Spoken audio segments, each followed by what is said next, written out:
And now, race fans, for those most famous words in all of motorsports, I present to you the Chief Operating Officer and Executive Vice President of AAA Mid-Atlantic, Mr. Bernie Koch. AAA and NASCAR, great combination. AAA members, help me. Drivers, start your engines!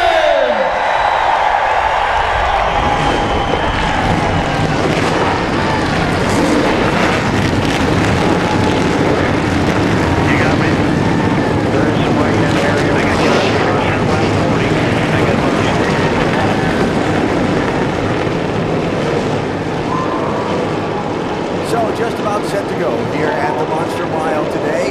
And our in-race reporter for this third race of the chase is a man who not only drives that 5-car today, but he's had a ton of success at this Dover racetrack in the past. Mark Martin, a 4-time winner here at Dover across the years. Mark has made some 50 starts at this racetrack, and he'll be the man reporting to us from on board. We'll talk with him on the pace laps next. 42 years of racing at Dover. We've seen some great performances by some great drivers. Yeah, Rusty Wallace, Dale Jarrett among the winners here. And how about this guy, Mark Martin? I know that picture's from a little while ago. Mark's been racing here at Dover for a long time and is going to race again today. He is our in-race reporter for race 3 in the chase for the NASCAR Sprint Cup. Starting lineup coming across the top of the screen, Martin Truex Jr. on the pole, his home racetrack, the site of his only NASCAR Sprint Cup Series win so far. He's really been running well lately. Watch for that 56 car today to maybe find a way into victory lane and be a big celebration if he does. Now, you're going to have to wait a while in this starting lineup before you get back to our in-race reporter, Mark Martin, the subject of this week's Gillette ProGlide profile. Mark's track record of success here at Dover, left column of numbers there, Andy, is terrific. His track record of success in 2011, right side of the column, not so terrific, but his best finish this season was here in May. Skeptic or believer on Mark today? I'm a believer in Mark Martin today at Dover, always. I mean, I can't remember races where Mark Martin hadn't been a factor up here. Well, he's our in-race reporter, DJ. Hey, Mark, Dale Jarrett, you have a copy? Hey, Dale, yes, sir. All right, buddy, thanks for talking with us today, Mark. Our first question comes from our mailbag, and LC in Paris, Texas asks, since this seems to be one of your stronger tracks, what do you like about it, and do you think you have what it takes to get the win today? I love this racetrack. I always have from the first time I came here. The easiest way to explain it is that I've always been able to find a way to make our car handle really good here. So we've had a lot of great runs. And considering that we finished second up here last race, this race team has got a win in their crosshairs here. We weren't very happy with the car on Friday in practice, but we've made a lot of changes and we're gonna race the heck out of them here today. Hey, Mark, speaking of that race back here in May, where you finished second, a little strategy involved there. We've seen a lot of strategy lately in races. How big of a part do you play in those decisions, or do you leave most of it to your crew chief, Lance McGrew? I leave most decisions to Lance McGrew, but if I see something that is glaring or something, then I certainly put my 2 cents worth in. It's a complete, total team effort. Everybody sees something a little bit different, so we try to put our heads together. All right, Mark, thanks for talking with us. You have a great race today, and we'll talk to you later on. Okay, Dale, thanks. Mark Martin carrying one of 9 high-definition onboard cameras we have for you throughout the field of today's race. Jamie McMurray as well with a great onboard ride for us today. And 7 of those 9 cameras are with drivers in the chase for the Sprint Cup. And they're spread throughout this starting grid from the front to pretty deep in the field. Kurt Busch on the front row. Kevin Harvick not so close to the front. You'll see from these in-car shots just how hard these drivers have to work to navigate this track. And our over-the-wall reporter today is the jack man for J.J. Yaley. Sean Irvin is carrying our camera, kind of the quarterback of the pit crew with that jack in hand. Have a great day today, Sean. All right, I appreciate it, man. You guys all have a good day out there. And a quick reminder that make sure you stick with us for our NASCAR non-stop coverage in the second half of today's race, as all throughout the chase, today presented by Aaron's. Lap and a quarter from the green. Stories from pit road before they get started. Here's Dr. Jerry Punch. Thank you very much, Alan. After appearing almost invincible in the first 5 years of the chase for the Sprint Cup, Jimmy Johnson has seemed somewhat human this year in the first 2 chase races. I mean, after all, running out of gas late at Chicagoland, having contact late at New Hampshire, he finds himself mired back 10th in the standings. But today at Dover, where Jimmy has won 3 of the last 5 races, this team believes their driver, nicknamed Superman, will set sail and soar toward an unprecedented 6th consecutive Cup title. Dave Burns. Brad Keselowski in the blue number 2 will never forget the first time that he raced here at Dover. It was 7 years ago, and his dad was the crew chief. That day, Brad was told, just go out there and run about half throttle. This place is tough, and I don't want you to hit the wall. Fast forward to now. Brad is 3rd in the championship. His team believes they can win, and Brad will be 100% on the gas. Yeah, there's still that wall thing, but I think Brad can avoid that as well. Vince Welch? Every team has tracks where their performance is better than others, and their expectations are higher. All right, guys, have some fun today. It was a good job last week. It's going to be good. Oh, yeah, buddy. Dover is definitely one of those tracks for Carl Edwards and his crew chief Bob Osborne in this 99 team. Top 5 finishes in 4 of the last 5 races here. If Edwards is to win the chase, capitalizing here at Dover will be key. Jamie Little? 13 years ago, Matt Kenseth made his Sprint Cup Series debut. Now 2 wins later, including this past spring, he's back. They brought the same car they won with in May, and although they're starting 18th, his crew chief Jimmy Fennick told me, that's above average for us, Alan. They're confident. Sure are. And we'll keep an eye on Matt today here at the Monster Mile. So, those are some of the stories as we get ready to go. Very grueling, very difficult, very demanding race on both car and driver with a lot at stake. Yeah, it really is. And we talked about it. We've got a cool day, so it's not, the temperature's not quite as high inside the car, but you still have a lot of work. Very physically demanding racetrack. Martin Truex Jr., Kurt Busch on the front row. Race number 3 in the chase for the NASCAR Sprint Cup on Dover's Monster Mile is underway.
That A.J. Allmendinger didn't feel like that Denny Hamlin was up there far enough. He was making his wide, normal arc into the corner.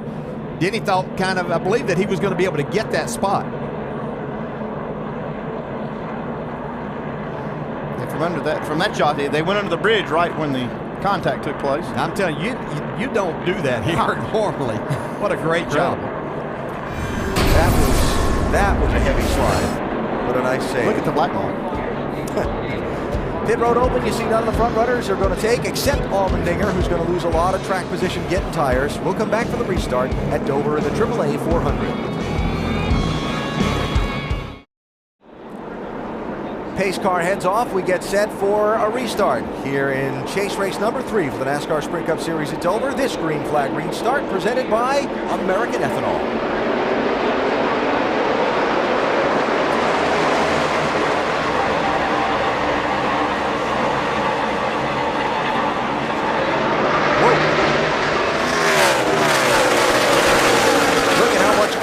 Lost ground, having to check up to avoid running over that 56 of Truex just in that one corner. Yeah, you see a ton of give and take on that restart. I'm not sure if the 88 has a problem. I was watching him right before they got ready to go green. He actually pulled out of line, was weaving back and forth, and he's still losing spots. Dale Earnhardt Jr. There's Edwards back by Kyle Busch. Carl in the 99 up to 3rd. Kyle the 4th. Denny Hamlin behind him in 5th. Couple of quick mentions. The 43 car, Allmendinger, all the way back to 43rd after pitting on the restart. And then you see Dale Jr. sliding back. I think he feels like he may have a tire going down right here. Looks like the right front corner was pretty low going through the corner there. Can't tell if it's going down or not. All right, we'll keep an eye on Jr. Meanwhile, Jimmy Johnson. Sometimes you get a little bit of that rubber buildup. Here now that he may have a broken sway bar. That's why it looked like it was down, really rolled over through the corner. I don't know if it's broken, but it sounds like that somebody didn't get the bolt tight in there, the nut tight on the bolt. That's exactly right. Paul Menard, 27, slipping back some. Jimmy Johnson got through him. There's Greg Biffle in the 16, going to pass by Menard. That'll be for 7th place. If you've ever seen the sway bar in these cars, it's about as big as an exhaust pipe, and you can't break them, but you can have a link failure, or you can leave that bolt. 39 cars, safety saw there, so just hold on to the schedule. So Dale Jr. needing a caution. There is a competition caution planned by NASCAR for lap 40 to let all the teams get a look at the tires and the track conditions after the opening run. Carl Edwards by Truex for 2nd, 99 car on the move. But that's a long time for Jr. to ride that out with that. Yeah, he's going to have to run about 28 more laps, and he's probably not going to stay on the lead lap, and hopefully not wear the splitter out on that right front corner.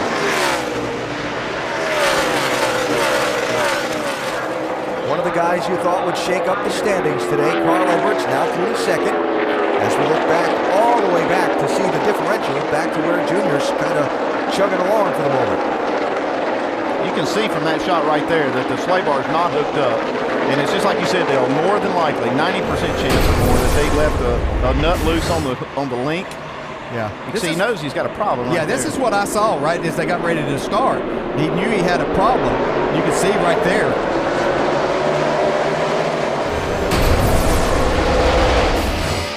So Junior all the way back to 38th place, Doc. Yeah, the problem is the sway bar not hooked up, or else it was broken, snapped off. Crew here behind the wall, working to try to get another one ready, and they told Junior, there's the crew left side of your screen, working to get another front sway bar ready to be able to put on the car. They have told Junior, basically, do whatever you can without wrecking to stay on the lead lap here until lap 40 to the competition yellow. He has got his hands full right now trying to hang on. And to show you what this sway bar does, let's go to our Craftsman Tech Garage and Tim Brewer. Thanks, Doc. We seen this problem up in New Hampshire a couple of years ago with Kyle Busch. The bar goes through the car. The bar is not broken. Here's where the arm goes back. And you've got a turnbuckle right here. And the last thing the guys do after they have all their height set is come in here and try to lock the nut down on the heim joint. Now, either the bolt come out of it or this heim joint has come unloose. But that's letting the car really roll over. And without this, all the car is transferring all the weight over to the right side. Very difficult to drive right now for Earnhardt Jr. Guys? All right, Tim, thanks. And really, sway bar is a shortened up version. What it really is an anti-sway bar. And that's why you see Junior's car flopping around like you did, or rolling over like you did. Anti-roll bar. Yes. Caution is out. There is a report of a light shower. Peppering, well, there it is, on the lens of the camera on Junior's car.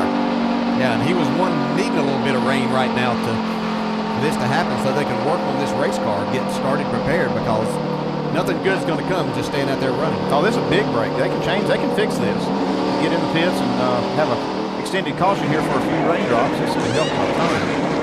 You see the sway bar arms right there we saw Tim Brewer show us. They're going to figure out what they need from this set of parts. The biggest problem is going to be being as far back and this only a 1 mile racetrack. Can they get this work done without losing a lap, Andy? Well, even if they lose a lap, they have to fix it regardless. If they lose one, they'll likely get it back because they can race their way into the position here when this competition caution does come out. Now, there are little bits of showers on the radar around the racetrack. Not heavy ones, not big ones, but little bits of them. There's only a 30% chance of a shower in the forecast, by the way. Well, I think it's only raining on 30% of the track, Alan. Is that what that meant? Yeah, maybe. Okay. So, second caution here, waving at lap 19, and pit road is open. Remember, with the competition caution still to come at lap 40, most of the front runners not taking. And here's what that really means. You cannot take fuel until that competition caution. 18th place, David Reagan, the first one to head to pit road, and obviously Dale Earnhardt Jr. will be there as well. We'll follow up on the repairs of the 88 car and the other pit strategy under this caution when we come back to the Monster Mile.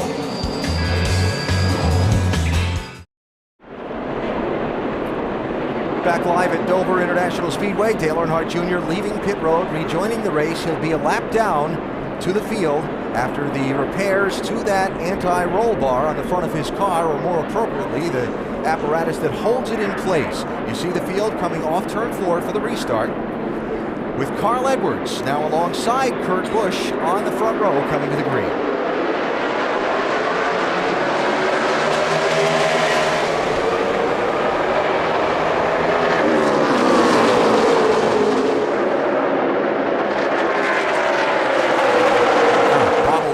Truex in the 56. Kyle Busch to his outside of the 18. I think he's going to have a harder time making that outside lane work. You see Kyle Busch get a nice run off of turn 4. Now makes that pass on the inside.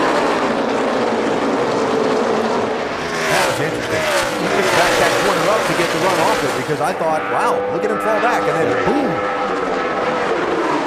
A lot of different ways back going around making a pass on this racetrack, and until you get some rubber down in that second groove, it's going to be more difficult to make any speed up in that second lane.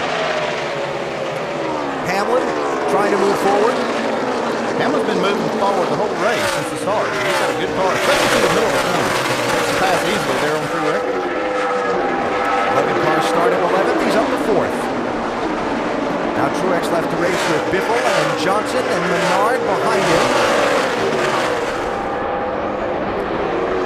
And then this group of cars,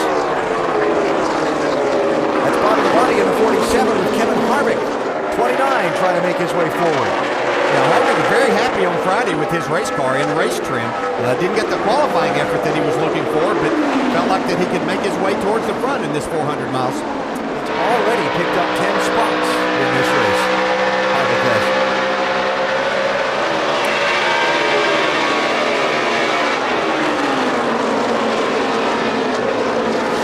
At the office with Kevin Harvick. It's just a difficulty right now as Greg Biffle goes by Martin Truex. That's for 4th place. Truex looks like he's chasing it. Not good a little bit. It's not going to be good.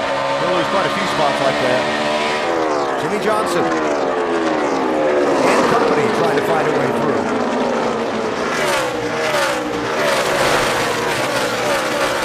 These guys just won't cut you a break, will they, Dale, when your car's not handling? Get up there, yes. Just like wolves, they attack as soon as they see any opportunity. Oh, hang on there, Paul. Paul Menard. Slide off turn 4.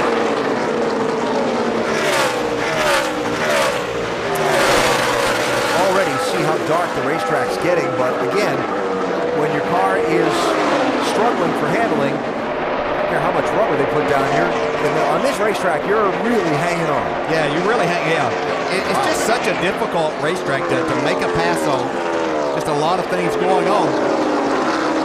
All right, Dale Earnhardt Jr. saw him coming off the pit lane. Back in 41st position, Doc. And the deal was they were able to get the right front sway bar changed, and it was nothing left loose. It was nothing that was a human error. The base plate and the bracket snapped off, it broke. And so the team was disappointed that it had happened, but glad it wasn't something they had done or omitted doing as far as tightening the sway bar. We put another sway bar on. It has not been loaded properly, but Earnhardt Jr. trying to race his way back up to get the lucky dog to get a lap back. You know, that is one thing, you know, that this track is so hard on suspension parts because of all the vertical loads. And these teams build this stuff to be as light. Oh, man, look at Kenseth get loose. Yeah. They build these parts and pieces of cars to be as light as you can and build them to as close a tolerance. And so if you have something that's borderline, this track will find it and break it if you're not careful. Yeah, just to give you an idea, Junior has about 3 cars in between himself and the car that's currently in the lucky dog spot, which is J.J. Yeley in the 38 car. But he is much faster right now. Okay, so that's to kind of finish up the 88 story. He has to catch J.J. Yeley to put himself in position. Meanwhile, the leader is going to be lapping some more guys at the pace he's setting, and that's going to make the task harder for the 88. Comes Yeley, and Junior a little bit behind him there. So Kurt Busch out in front. There's the gap. Carl Edwards hanging with him. Carl said his Cup car was better than his Nationwide car was yesterday. He only led 179 of the 200 laps yesterday. So, yeah. The lap times are still really fast. Watching these things, they're not falling off a lot from the fastest lap early in the race. And even though it's rubbering in, the times are not slowing up. 4th and 5th place, Denny Hamlin, Greg Biffle, 11 and 16 with Jimmy Johnson right behind him in the 48. I think Greg Biffle's going to have something to say about who wins this race here today. Look at him make a pass on the high side. Yeah, I'm looking at just how that upper groove is coming in for Biffle. Kind of waved by a little bit. Yeah, I think Denny gave him a little bit of that. As you see Hamlin slip up, now he's probably going to let Jimmy go by. Looks like Denny may have just a little bit of a handling problem. His car really takes off. Maybe not what he's looking for in the longer run. So this is Dale Jr. passing J.J. Yeley and putting himself in position to get the free pass at the next caution. Yeah, and there's a good chance that Kurt Busch is not going to catch another car to put it a lap down here since we only have 4 laps before this competition yellow comes. So Junior is really pulling for Joe Nemechek and Reed Sorensen to keep pace here. Get the whip out. Let's go. That's it. Come on, boys. We can make those horse racing analogies here, can't we? The horse racing track inside of the stock car racing oval here at the Dover Complex, if you're not familiar. Jimmy Johnson working on Denny Hamlin still. This is 5th place. You know, that 11 car took off big time at the start of the race and got a bunch of spots. It makes you wonder if maybe they didn't have the tires a little bit higher in air pressure so they could kind of pounce on these positions. But now they're having to pay the price. Entry into turn 3 kind of looked awkward, at least from that camera angle. For Denny, talking about for the 11. It's a good part of the race to be experimenting too with some different grooves and just see if you can find anything.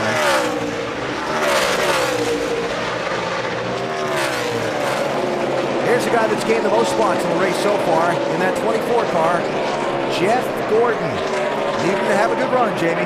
Yes, he does. Already gained 15 positions, and better yet, he came on the radio and said, we're pretty sporty by ourselves, and we're pretty darn good. The plan was to get off pit sequence and stay out when the leaders came in, but they're making up so much track position on the track, they're having to rethink that now, Alan. All right, Jamie, they'll have another chance for a little strategy call here shortly. As the competition caution expected. Kurt Busch is closing in on Joe Nemechek. This is critical for Dale Earnhardt Jr. that he does not get caution. There it is. Looks like Junior did race his way back into that lucky dog spot. Nice job by his pit crew to get all of that done and get him back out there. All right, so a few different things to discuss here at this caution at lap 40. First of all, this driver, Dale Earnhardt Jr., does get back onto the lead lap. Jr. with the Aaron's Lucky Dog free pass. First driver lap down, so he'll come back around in 39th spot. Second item of discussion, split field. A lot of the guys pitted on that second caution at lap 20. The guys that pitted there in the back half of the field now, but strategy window open for them. Yeah, it's Jamie McMurray, AJ Allmendinger by making that early pit stop. Looks like Joey Logano and Brian Newman, they can take 2 tires here without a lot of penalty because they don't have many laps on the left side. I think you're going to see some of the other cars take 2 tires as well, so it'll be interesting to see what they do. Time for the AT&T Fastest Pit Crew of the Year award. Fastest pit crew determined by the winner of each race. Fastest pit time, and you the fans vote. Text the car number to 234567 for your pit crew choice. Something else to watch for, pit exit. Contact between cars happens here at Dover all the time. We'll look for it. Doc?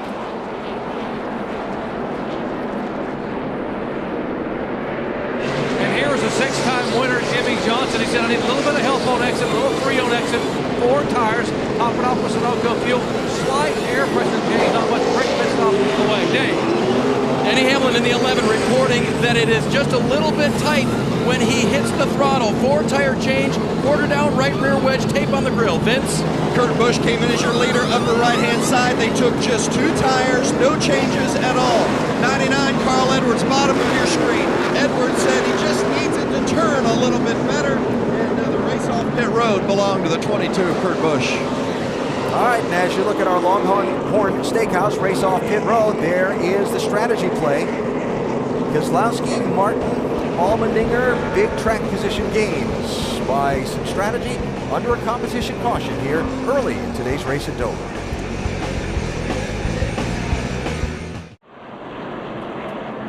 Coming to the green here at Dover, wrapping up the 3rd caution. Let's get some updates from pit road as we get set for the restart. Vince?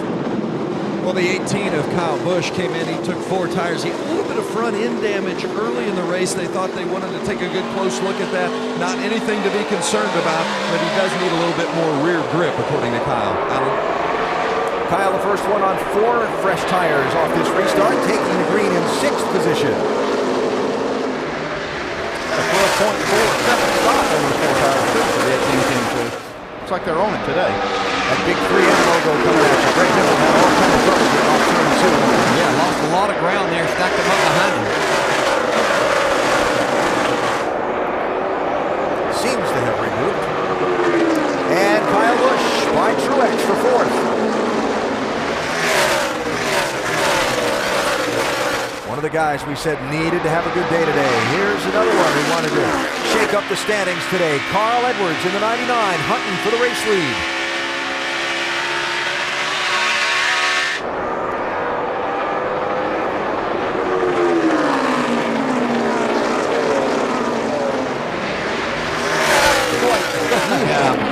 Just so good on these concrete surfaces. You know, it is a different feel as a driver as to what you actually feel you get from your car and what you're looking for. And Carl seems to adapt to that as well as anyone in this field.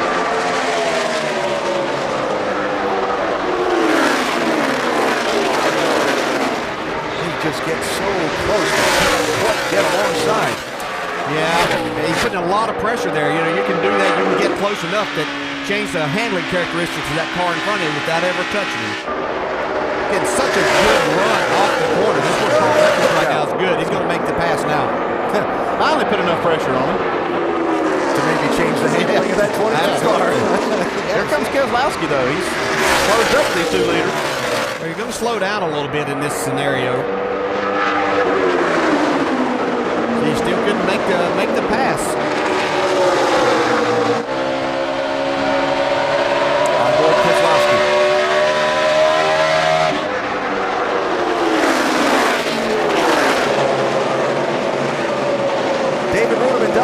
Denny Hamlin, 11.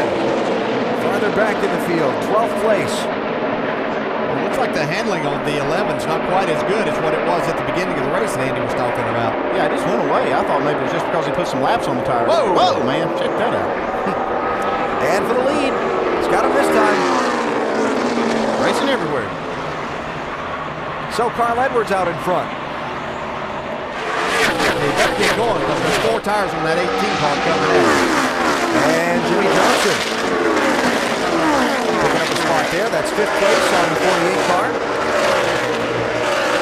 Update on 5 time from Doc. Who, by the way, is also a 6-time winner here. How does he do it? Well, they think about what's going to happen on this racetrack and plan ahead. Listen in to this. 22, 99, 56, 2, 5. All took 2 tires. You're going to eat their lunch. Nice. pit road during the nationwide race yesterday and watch what happened when guys changed 2 tires versus 4 tires. That's why he's very confident they're going to be in really good shape with 4 fresh Goodyears, guys. I doubt, in a lot of folks' minds, this Dover a must-have race. Jimmy himself said, we need a top 3 finish here at Dover this weekend. Well, with their history here, if they don't run in the top 3, then that tells us this team isn't as strong as what it has been in the past. Recoveries. Yeah. This is a racetrack that we talked about on Friday. Great track for A.J. Amadou. He's going to let a lot of laps here, and it just seems to have taken to this high-banked concrete surface. Can't even call it a spin. I don't know what it was, but it's a great save for sure. But he's doing a nice job moving back up towards the front, Dave. Yeah, I called a save, DJ. That was big time when he got tapped by the 11 car early. They have recovered. They've hit it a couple of times. And as you said, AJ runs so well here. I saw him this morning. He said, I have high expectations of myself here. He led, I think it was 143 laps here last year, and he knows how to get around here. Now he's got track position again, back into the top 10. Allmendinger racing for 7th spot when he got tapped by Denny Hamlin. Just 5 laps into the race. Went all the way back to 43rd place. Remember, they took just the right side tires on the pit stop. As Dave was talking about the strategy there. 43 working their way back forward. Yeah, you can call it a spin or you can call it whatever you want. I call it a big wreck. That didn't happen. I mean, he was all over the place. Denny Hamlin looking like he's struggling in this segment of the race. Oh, what's going on with that car right now? Yeah, he was talking about his car's really tight kind of on the landing, and even though these cars is literally not coming out from under them, it's so difficult when you go into these corners. If that splitter's hitting or it doesn't feel right, it makes it difficult. Dave, what are they saying about this 11 car? Well, DJ, it's interesting because in the early part of the run where you guys noted that he was running very well, he said that all of the issues that they had in practice were gone. And it was later, as they got closer to the first pit stop, that he said, I'm tight when the car lands. So as we said, they made that slight wedge adjustment. Then he's still trying to find the exact handle for this afternoon. Remember, this track is much different. It's much different when it rubbers up, too, and that might be the issue they're dealing with right now. Great on a green racetrack, but as that rubber builds up, not so good. And keep an eye on Hamlin and the condition of the corners of the track as that rubber works its way into this concrete surface. We're keeping an eye on Carl Edwards. He leads early in the AAA 400 at Dover. There is the leader here at Dover International Speedway in the chase race number 3. Carl Edwards out in front with the 99 car. Took the lead from Kurt Busch just after a restart a little while ago. We take an inside look at what's happening in the NASCAR Sprint Cup Series, brought to you by Sprint. As Jimmy Johnson works his way around Brad Keselowski to pick up the 4th position. We'll mention that Johnson has led the most laps in the last 5 Dover races. Been a really good track for him. And Kurt Busch has led the most laps so far today. Kurt starting on the outside of the front row has led 46 of the 68 laps. Get closer to the NASCAR Sprint Cup Series with unlimited access to highlights, news, and more. Learn more at sprint.com/speed. Kevin Harvick making some noise so far. In this race, Tony Stewart making the most noise in this chase so far.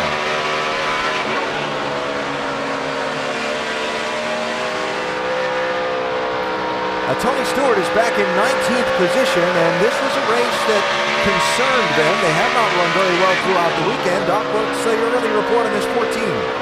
Well, Tony said early on, Al, he said, you know, we're better than I thought we would be. We're not as good as some, but we're not nearly as bad as others.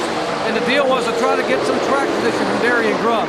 You mentioned he started 28th. He had driven up to 24th when the yellow came out for the competition caution and picked up.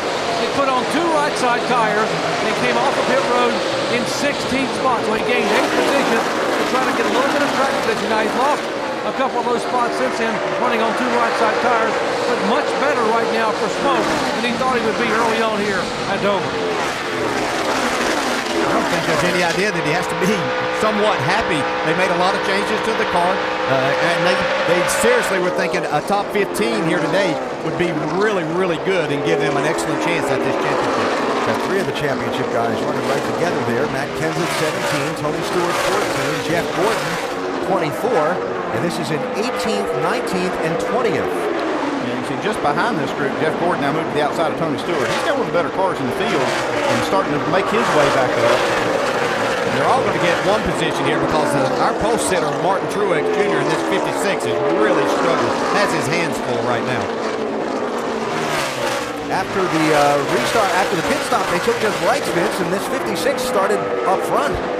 Yeah, they've really been struggling from the get-go. This car's been going backwards, and that's a real disappointment for Martin Truex Jr., as you mentioned, starting on the pole.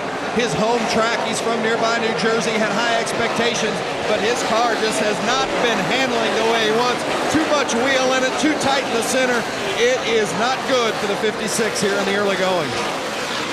Started on the pole for the beginning of the race, restarted fourth when we went green, and that was just at lap 46. Yeah, we're watching these two tires, the cars that have two tires, working pretty well. You got Carl Edwards out front on two tires with Kurt Busch behind him on two, and then the 18 car has four in third. You can see in our shot there, too, another car just came by with, as we see, our leader, Carl Edwards.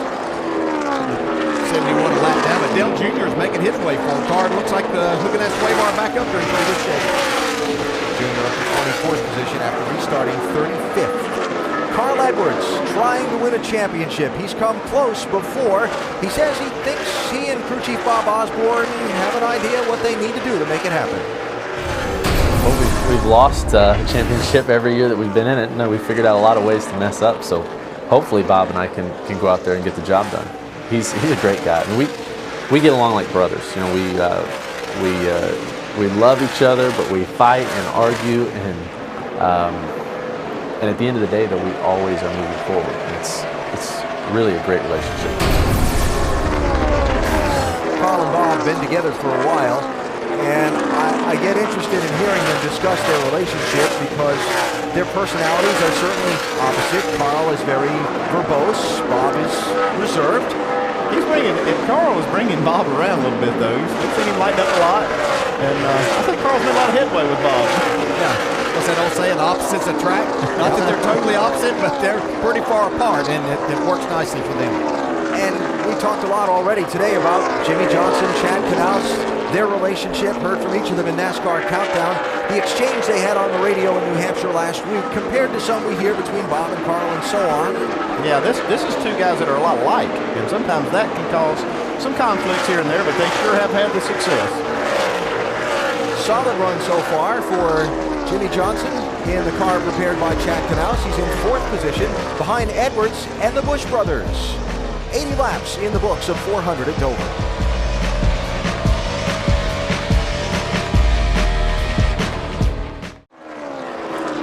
16 car Greg Biffle is right there in fourth. That thing's come alive here. It took Biffle's car, looked like about 20 laps to really get going.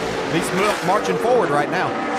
And just behind them, Jimmy Johnson, who just gave up a spot to Greg Biffle, the 5-time champ, in 5th position at Dover. Watch Jimmy Johnson's helmet in reference to the headrest here. Yeah, you can see how much vertical load there is in this racetrack. As soon as Jimmy goes down into these high bank corners, all that compression sinks his body down in the seat. You see he's just planted down in the seat through the corner. As they hit the straightaway, then all his forces kind of release and kind of see him come up in the seat and then back down again when they go in the corner. It's got to be a physical strain on the driver. Yeah, this is a tough racetrack, and what we're not seeing there is a level that it puts on your neck, the strain that you have there. Really want to throw your head and helmet to the right side, so you have to be in good shape, and that's why Jimmy Johnson does well here because he works hard in the gym. Jimmy running in 5th as we go up to speed, Doc. You saw a moment ago Jimmy Johnson going in the corner. You see how he rolls out and gets the car on the bottom of the racetrack? He said the car is getting free when he crosses that strip of rubber. He said he has to roll out and get below the rubber, and that helps the car. When he crosses that rubber on the track, the car is getting freer and freer on landing. That's why he gave that spot up. Next. Doc, Brett Keselowski took 2 tires on that last stop, picked up 10 positions on pit road. And remember, these cars don't have onboard computers sending data back to the crew chief, so the driver does it. I'm about a 1-3 on entry, not bad. 1/3 is okay, not great, but okay. And then late center, like right in here, I'm just a little weak with the front end. And then on exit, initial throttle, I blow through my front grip with a late exit snap as I merge to the wall. Incredible data crew chief Paul said a little less stable in, but better ride quality, and that can equal speed. Speaking of speed, we already said A.J. Allmendinger loves this place. In fact, last week, crew chief Greg Irwin told me that while they were at New Hampshire Motor Speedway, all he could do was talk about the Dover setup. What I do here. He said he was very animated about it, wanted to talk all weekend about it, and Greg's done the best he can to give him that setup, running very well so far. Doc? And speaking of running very well, I'm going to call for the 00 of David Rudeman, a team that really needs a good run. They have run well, but not gotten the finishes they would like. In fact, the 00 has finished 26th or worse in the last 5 races, only one top 10 in the last 16. But they started 14th, they had a 4-tire change, and are now finding themselves moving up to 8th position. David said the car a little bit loose on exit. Jamie.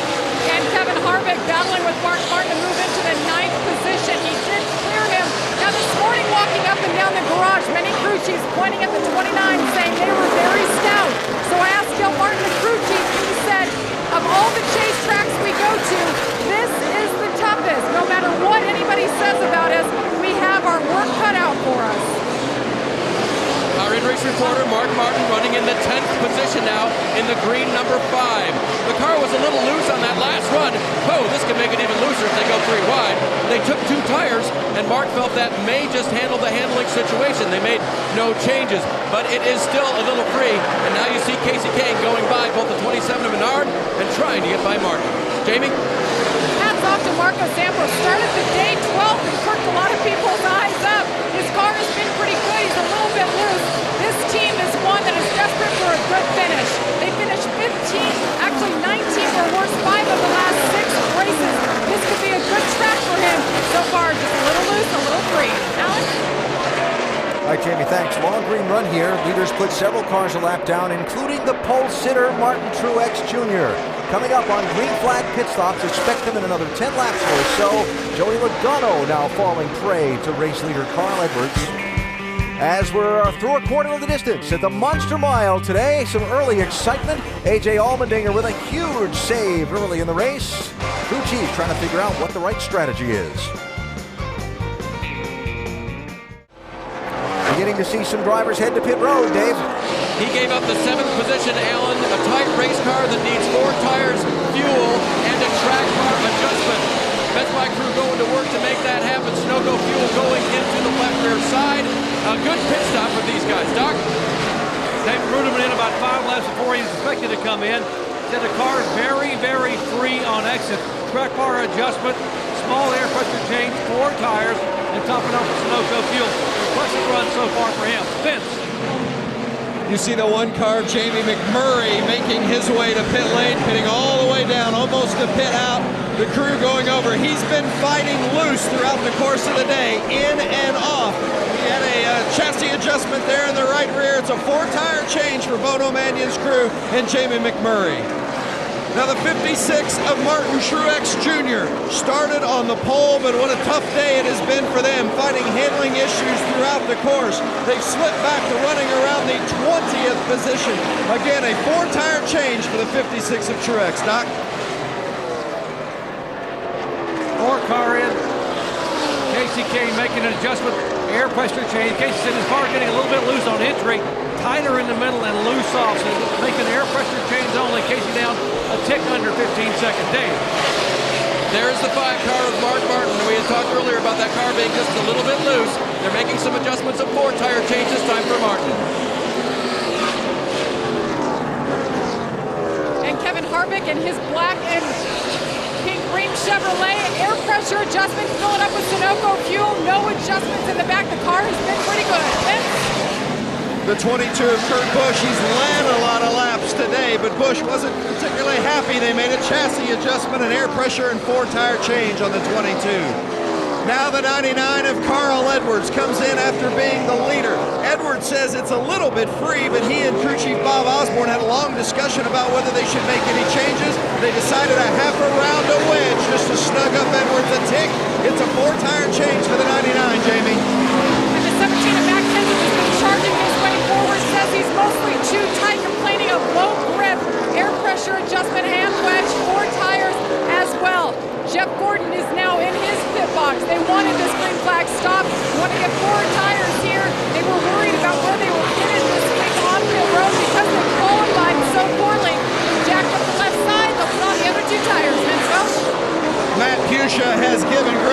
Well, another good race car this week. They had a strong run last week in New Hampshire. It's just a little bit snug and a tick free off. 4-tire change in air pressure for the 16. Doc. Jimmy Johnson coming in for his second scheduled stop in the car. Remember, it's 3 on landing. They will make a track bar adjustments in the car. Just 3 when I go across the rubber on the racetrack. Right side tires on, left side tires on. No issues so far. They've already made the track bar adjustments. Now again on the left side. Again, Thorfield, he's away. All right, that's for the most part going to complete the cycle of pit stops among the leaders. Greg Biffle and Brad Keselowski coming back to pit road. Keselowski to complete the cycle of stops. Biffle for a pass-through penalty because the first time he tried to come to pit road, yeah, he got way too much. He tried to get way too much to get to the entrance of pit road and made the commitment cone, but then could not make pit road. Had to go back out on the track. Dave? Double checking, they are coming to pit road for the first time during this cycle. Remember, Brad had been running in the 6th position. He did stay out and lead a lap. The car this time, we heard the lengthy description. Paul Wolf, his crew chief, asked if it was still the same, and it was, so he will get a wedge and air pressure adjustment on the 2 car. He is out of here. All right, Dave, so that completes the cycle of pit stops for the race leaders. It puts Carl Edwards back out in front. Bad break for Biffle. You know, he was running way towards the front. Just tried to get too much there. And let's show you what happened to Greg Biffle when he tried to come to pit road for his stop the first time. See, he gets down there off the track, and he's made the commitment cone, but he's just got too much speed. He can't make that entrance. So because he went below the commitment line, but didn't go to pit road, there the pass-through penalty for the Biff, and that's going to drop him way back in the field. We'll update his status when we come back to Dover's Monster Mile.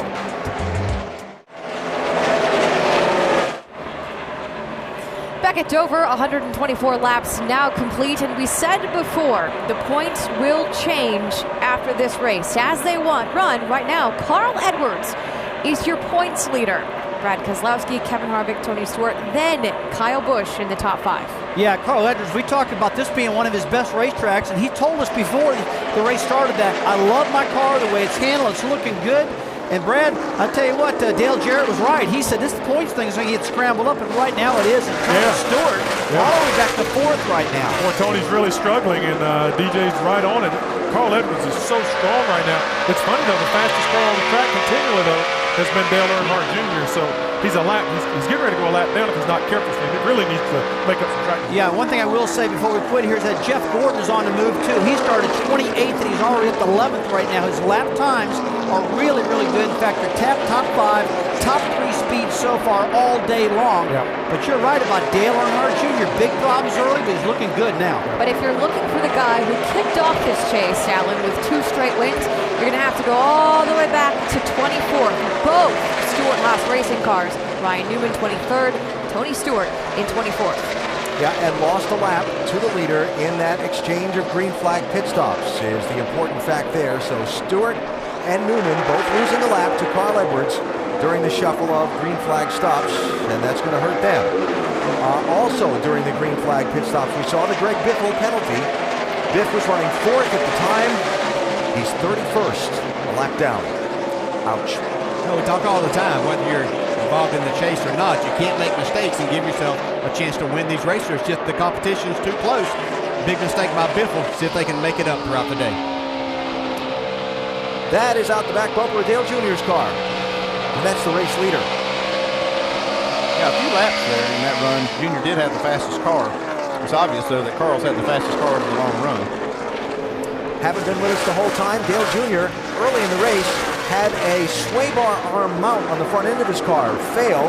He limped around for a period waiting for a caution with the car kind of flopping back and forth on that front end. They lost a lap making repairs on a pit stop, Doc, and now they're trying to hang on to the lead lap again. And Alan, it's about as good as I've ever heard Dale Jr. talk about a race car. He has got a race car, folks. He went back and restarted 35th after losing that lap. Got the lucky dog, as you said. And now on the pit stop a moment ago, he said, don't change a thing. We've got ourselves a race car here now, trying to hang on in front of Carl Edwards right there. But Dale Jr. thinks he's got a car that could be a top 10 contender, if not better, if he can get some track position. Right now, he's got a mirror full of Carl Edwards. Now, I want to balance out the two seemingly conflicting points of information here. Hal Jr.'s got a good car, but he's about to go a lap down. That 88 could be good, but that 99 car is a rocket today.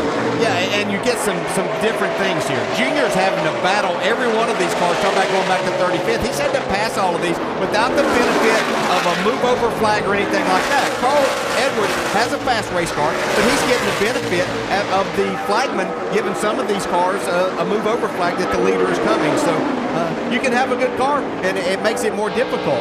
And this move-over flag that I'm talking about is for the leader coming. It gives cars that he's trying to put another lap down the message that, hey, here comes the leader for you, and it's displayed to those cars that are getting lapped. Blue flag with a yellow stripe across it. It's sent out. It is a courtesy flag. It's not a must flag. That would be shown by the starter when it depends on how much courtesy you want to show sometimes. And going that first lap down, you're not going to show a lot of courtesy. How about the leader, Vince? Really is a rocket today. It is indeed, and maybe the biggest issue for the 99 so far has just been that lap traffic. You saw him get around McMurray a moment ago, and his spotter was warning Carl, be careful, that one's got his hands full, encouraging Carl to be patient through this traffic and take care of his race car. There's no doubt he's got a fast one, but they got to get it to the end. So far, so good for the 99. So good that Edwards has now led the most laps in this race. He's been out in front for 79 of 136 laps that are about to be completed today here at Dover. Check out NASCAR.com/RaceBuddy to watch coverage live from Dover today. Follow your favorite drivers for free with 8 live camera views. So the pattern at Dover has changed in recent years. We've seen long green flag runs. That looks like Casey Mears. And wow, 32 car Mike Bliss just about collected, and caution is out for the slow moving 13 car. He may have blown a tire. I'm not sure exactly what's going on there. Watch that right. I see some debris. I thought I saw some debris coming out of this car. And it's probably because of the field being spread out, he wasn't going to have a chance to get back down, or he was going to take a dangerous move to possibly make that happen and create a bad situation. See the scuff marks on the right side of Mike Bliss's car. Did a great job, though, not to hit Casey. It could have been ugly, though. Really ugly. Right here, he's just trying to stay out of the way Casey Mears was in this 13. Here comes Mike Bliss. It's like, whoa, where did that car come from? Just gets against the wall there. Yeah, there's no grip up there. There's all that dust and everything, all the dirt off the bottom of the racetrack goes to the top, so Mike has hardly no grip. That was a great job right there. That was something. So this is the fourth caution of the race. Leaders all just finished a cycle of green flag pit stops at lap 114, 115. I expect we'll see them all in again, and we may see a lot of strategy here. Let's see what kind of strategy we do see, Doc. 48 car Jimmy Johnson really didn't have any significant complaints, and he was hitting the splitter though. He had to back off and get a rhythm so he wouldn't hit the splitter on landing. Right side tires for the 48. Dave. Fifth place, A.J. Allmendinger. He says right now the car is really good, especially fires off good after 25 laps. A little bit tight, but he said, I wouldn't change a thing. They're going to get 4 tires and fuel. Vince. Kurt Busch, upper right-hand side. Crew chief Steve Addington wanted 2 tires. Kurt Busch wanted 4. You see the call. They went for 2. Carl Edwards, bottom of your screen, also took 2, and a slight chassis adjustment. He says it's just a bit snug. Strategy played there. Strategy played by one other team who did not pit under this caution to try and get a little track position. Looks like Jeff Burton stayed out. The AT&T Fastest Pit Crew of the Year award currently being led by Kevin Harvick's team, but you can help determine the standings. Vote from your AT&T phone by texting the car number to 234567 for the pit crew you think is fastest and most valuable. A little extended stay on pit road for Denny Hamlin, working on a car that they've struggled with a little bit. Follow up on that story and have the restart when we come back to the Monster Mile. Getting set to go back racing, Jeff Burton will be the leader by not pitting. Carl Edwards first off pit road. Vince? It's been a good car for Carl today, but Bob, what's been your reaction to the 2 tires versus the 4 tires? We're just trying to keep track position. The car does handle a little bit different for us on 2 over 4, but just what we got to do to stay up front, I think. So far, so good, Alan. All right, Vince, thanks. Carl to restart on the outside of Jeff Burton. Jimmy Johnson giving some feedback a minute ago. I know the rubber laying down is a bit tricky. It's picked up again here. Most of it's all gone again. 10-4. I just found it interesting. You know, we pitted under green, and the first few laps I was nervous about going that fast and running across the black. Nothing happened, and then it was good for a long time. And I guess it's tire pressure related. Once the tires get pumped up, the tire doesn't have any dampening left when you run over those black patches. Good feedback there from the five-time champ as we go racing.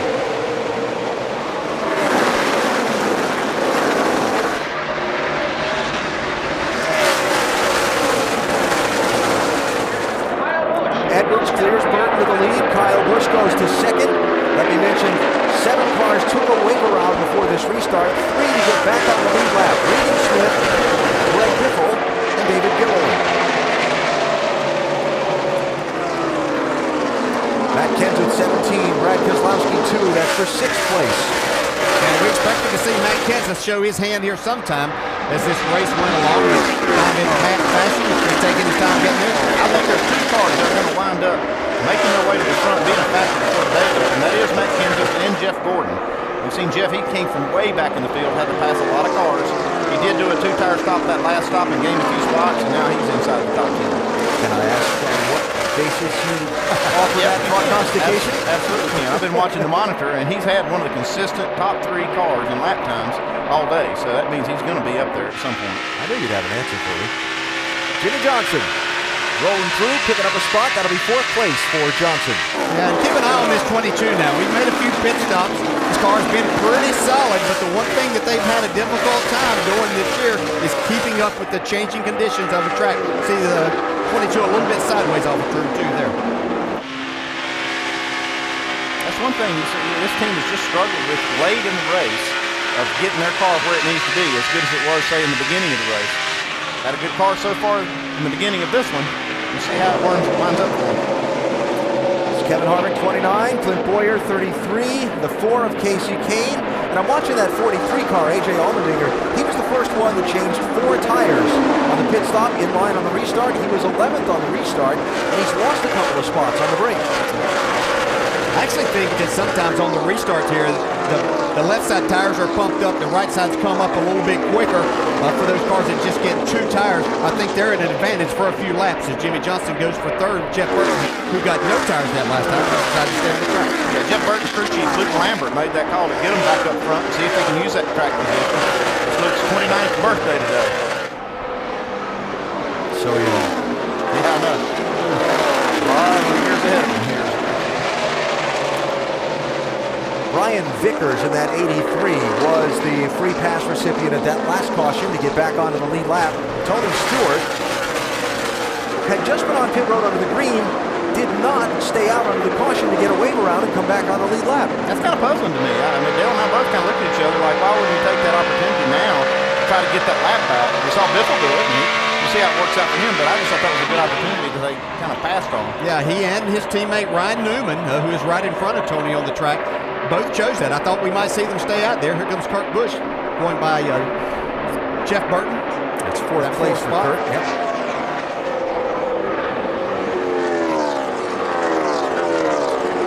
Talked to Matt Kenseth this morning, Jamie, and he seemed pretty positive about his chances for a great run today. He really was, and so is Jimmy Fennig, his crew chief. But, you know, Matt is the first one to say this is his favorite track. Now, what is the car doing right now as you see Jeff Burton all over the back of him? He says it's awful in traffic, we're aero tight, but it's pretty good, pretty good. That web adjustment was great. Little strategy there that took 2 tires on the last stop, Alan. He's solving some of that traffic problem by passing these guys. He's getting more clean air to his nose. He's doing it himself. Another guy who's had great hopes of having a good run today. Marcos Ambrose in that 9 car. Finished 3rd here in the race in May. He's one of the teams that made the call for just right sides on the last pit stop, gained in some track position, which he held for the rest of the race. And Marcos loves this racetrack.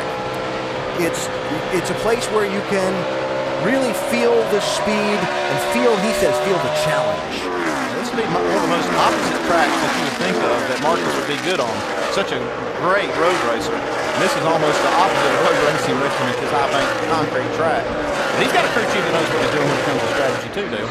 Yeah, Todd Parrott does a great job with that. And also I think that one thing that plays into Marcus's hand is he's a pretty aggressive driver, and you're rewarded for that, just like we see Jimmy Johnson here. What I'm seeing, some cars that really like this 2 tires, and I'm seeing this 48 car kind of liking the 2 tire change here with some adjustments they've made, really moving forward right now. Yeah, because he got 4 tires after the competition caution and really didn't charge to the front. He maintained real well. He didn't charge to the front. We see him now kind of going forward. Trying to put the press on Kyle Busch for the runner-up spot. NASCAR fans voted at sprint.com/speed on the driver they wanted us to go on board with, and Kyle Busch was the top choice today. So we go on board now with our Evo Cam and ride with Kyle. Okay, hang on. Ride with Kyle. Better hang on tight. Look at that. See that big bump, how they get in the corner there? You can see right there Jimmy Johnson really getting in the gas in the center of the corner, able to gain when Kyle Busch coming up out of the corner.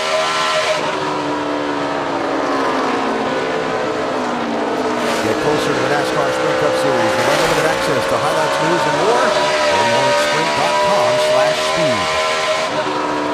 I was interested when we were riding on board with Kyle when he came up off the corner. You heard the sound of the engine just change up a little bit, just as that car broke traction. That can't be a good feeling. It is not a good feeling, but he does a great job of handling it there. I believe he's going to let Jimmy Johnson go for this second spot right now.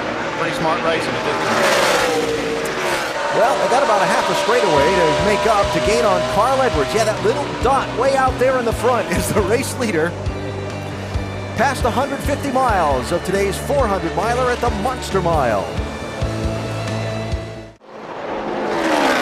ESPN Live today at Dover, Delaware's Monster Mile, working toward the halfway point of race 3 in the chase for the NASCAR Sprint Cup. Carl Edwards in that 99 car has dominated. That's the gap from Carl back to Jimmy Johnson in second place. Jimmy is closing in a little bit. Here's the race to third. Matt Kenseth, 17, Kurt Busch, 22. Wasn't a race for long. Now Matt's able to make that pass. Like Kurt struggled a little bit with the 2 tires that they put on this last time, but still okay. Well in contention. Vince, what's Kurt Busch saying about his car now? The 22 of Kurt Busch, they've been working on the car. He said it's a little bit better after that last stop, but leaning on his teammate Brad Keselowski in that 2 car a little bit today too. Hello, Chris, with the front tires.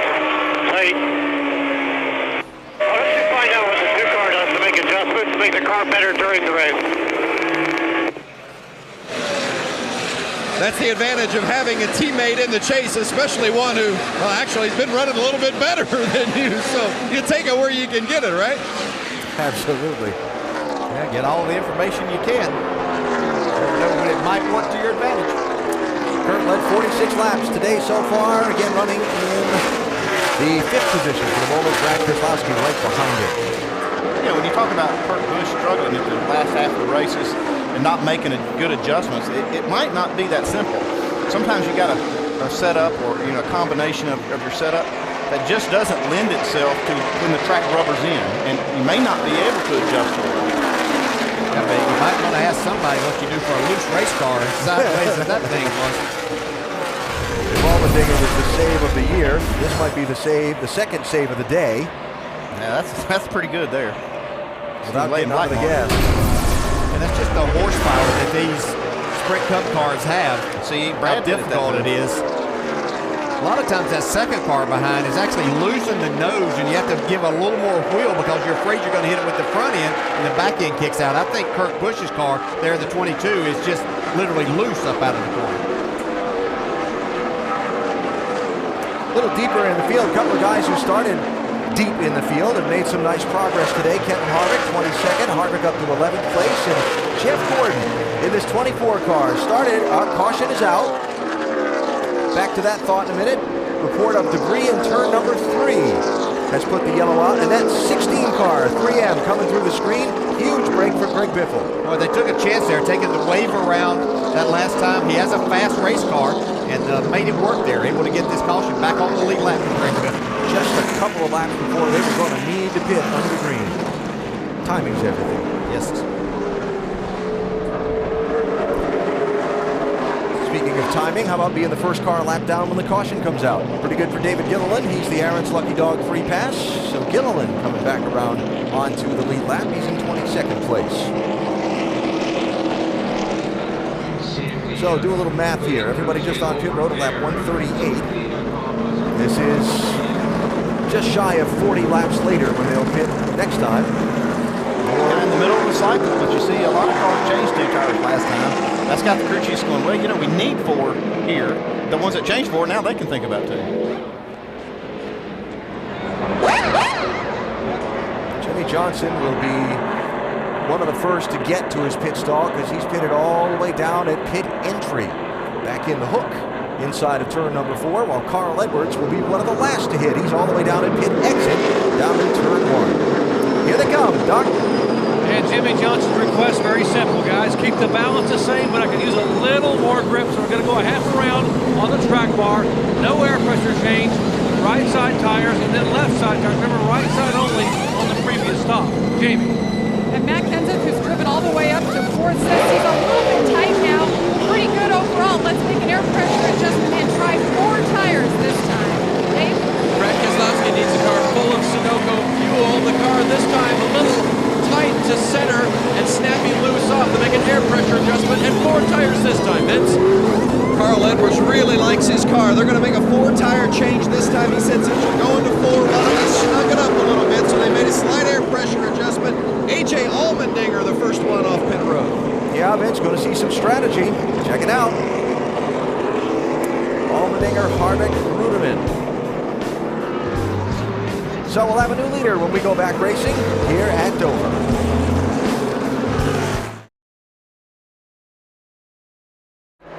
Little restart pressure here as we go back racing, shy of halfway at Dover. A.J. Allmendinger, 43. Kevin Harvick, 29 for the lead. A couple of teams that played some strategy on their pit stops and took rights only. Oh, trouble. Bobby Labonte off turn 2. Caution.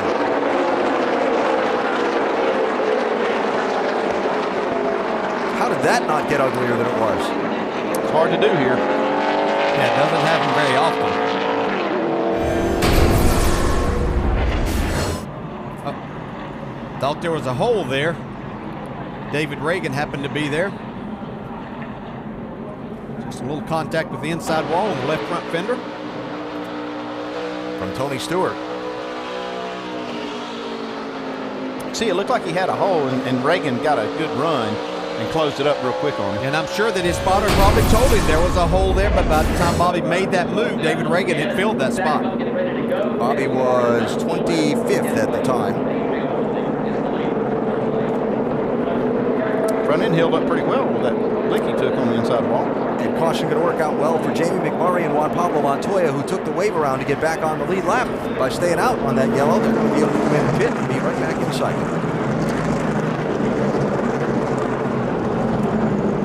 Now, a couple of guys on that last set of pit stops that had a couple of hiccups. First of all, watch Brad Keselowski right rear here, Andy. You see the right rear tire changer, he doesn't get all the lug nuts off on the first attempts, and that really does throw you off on your rhythm. They do a really good job, though, of recovering on this pit stop and not losing any more spots than they did. Fell from 6th to 10th on the pit stop. A lot of times that will really throw you off mentally, and you kind of mess up on the other side, too, but they did a good job. And the other guy on the last set of pit stops that really had some troubles was Jeff Burton. Now, this is him live on pit road. He's just come in and left his pit stall. But Burton came down the pit road in 8th position. Look ahead of this 31 car right here, left. 10 away, right sides only. 5 away, 4, 3, 2, 1. So that was Kevin Harvick. Burton had to stop back up into his pit stall. He fell from 8th to 22nd at the time. Our in-race reporter today, Mark Martin, his lead lap. He's running 16th, DJ. Hey, Mark, Dale Jarrett, you have a copy? Hey, Dale. Hey, buddy, we've seen this rubber situation on the racetrack as the corners get a little bit darker, but it looks like more of a buildup in some areas. Is that creating a problem for you? Yeah, that causes a problem for everybody. It cleans off when you put new tires on. That seems to clean it off, but then you get a long run, and it builds up at the exits of 4 and 2, and the entrances of the 1 and 3, and it becomes real slick, almost like ice. So it's kind of hard to deal with. All right, look like you're doing a pretty good job. 1 to go there. Good luck, buddy. Thank you. Mark Martin running in the 16th position. Matt Kenseth, funny, we talked about that rubber buildup this morning. Mark talked about it being like ice. Matt said to me it was like running through slush. And I said to him, well, viewers in Florida aren't going to understand what that's like. And he said, they'll figure it out. Check it out. Yeah, it just makes it, the car will just, the front tires will hit it and take off. It's actually whichever tire you kind of get with it. This right here is the hardest part of it. You see how it collects in that one line? That can cause a lot of problems. And I saw this just a second ago from another shot, and I think this might be what Jimmy has been talking about when it starts building up this really tough. It's not the thin film that is having a problem with it. It's that buildup. Yeah, that'll make you adjust your line sometimes, whether you want to stay below that or if you're going to try to straddle that. So if you're going to straddle it, maybe you can drive in a little bit harder, let your car carry a little more speed. Otherwise, if you're trying to stay below it, you may have to back the corner up some, back out a little earlier and stay below it to get that run. And see how where the cars are now, all the rubber is picked up off the track. It'll get put right back down when they go back racing. It's a fascinating phenomenon that's kind of relatively new this last year or so. Yeah, basically what's picking that rubber up, what will pick it up, are those cars that stayed out there and just got, didn't just stay out, but got 2 tires. Those left side tires that they left on there that have a lot of heat in them will actually pull that right up.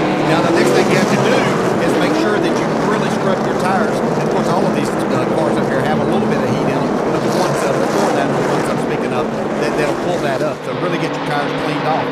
Tony Stewart's been struggling here, Doc. He predicted to be a big struggle this weekend, DJ, and he's fulfilling that prophecy right now. They have struggled with the car being very, very tight in the middle of the corner and getting tighter as the day progresses. This track changes so much. And right now, Smoke started 28, being shown a lap down in 27th spot. They have the air pressure back in the right front, took a rubber out of the left rear, making big swings to try to help Tony be competitive and maybe get a lap back. Dave. Doc, his teammate, not faring much better. The 39 of Brian Newman has been tight most of the day. They got it loose once this last pit stop. 4 tires, 2 spring rubbers in the right rear, a Packer in the left front. They said, hey, you know what? Even if this doesn't fix the problem, at least we'll learn something. They're not having a good day. All right, Dave, thanks. So getting ready for the restart. A.J. Allmendinger, the leader, is chosen inside of Kevin Harvick. This green flag restart presented by American Ethanol.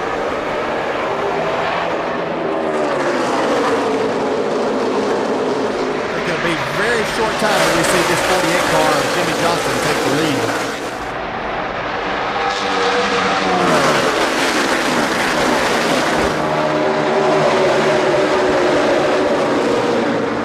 Already put that rubber back down. New leader Kevin Harvick around Allmendinger to the top spot. Side by side, 4th place Kyle Busch, 18 inside of the 00 of David Ludeman. And Kurt Busch hunting for some running room as well.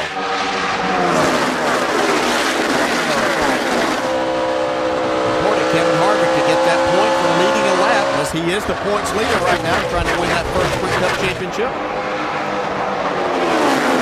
And if this thing is as close as we think it's going to be coming down to the end of that last race at Homestead Miami Speedway, those bonus points for leading a lap or leading the most laps could be the difference in the title.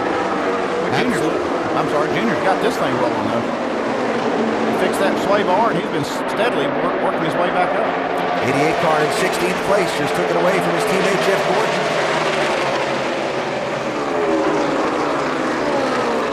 And behind us side by side, Brian Vickers 83, Tom Menard 27.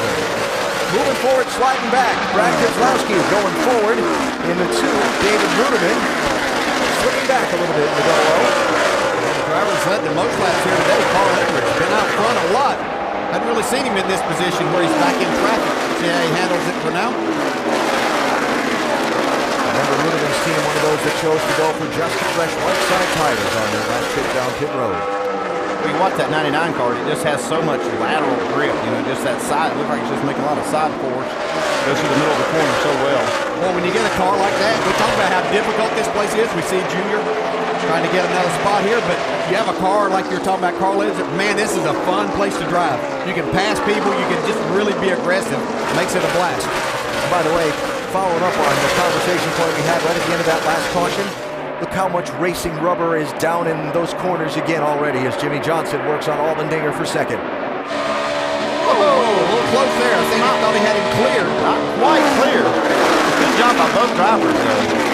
Yeah, that's a little give and take there. And as you come out of these corners, sometimes you might not think that you're cleared, but you've got that momentum and you just can't keep it off of there. And you're hoping that the driver back there gives you a break. A.J. Allmendinger did that for Jimmy Johnson right there. Allmendinger's been sideways enough for one day early in the race.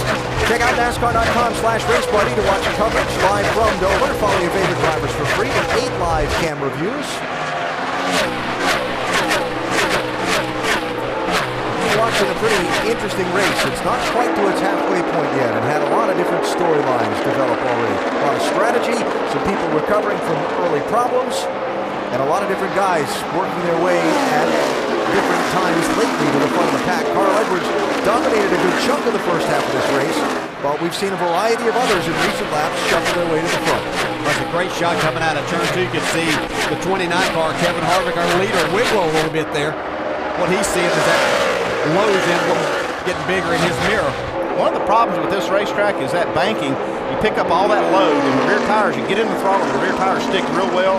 These cars make 900 plus horsepower, but as you come off the corner and that banking unloads, you have less traction there, and at that late exit's where you see a lot of cars spin the tire. Now, Kevin Harvick took 2 tires this last time. That would have been 2 times in a row that he had gotten just those right sides. I'm wondering how long that may last for him. We'll have to see if he can hold on here throughout this run and keep his track position as Johnson takes the lead.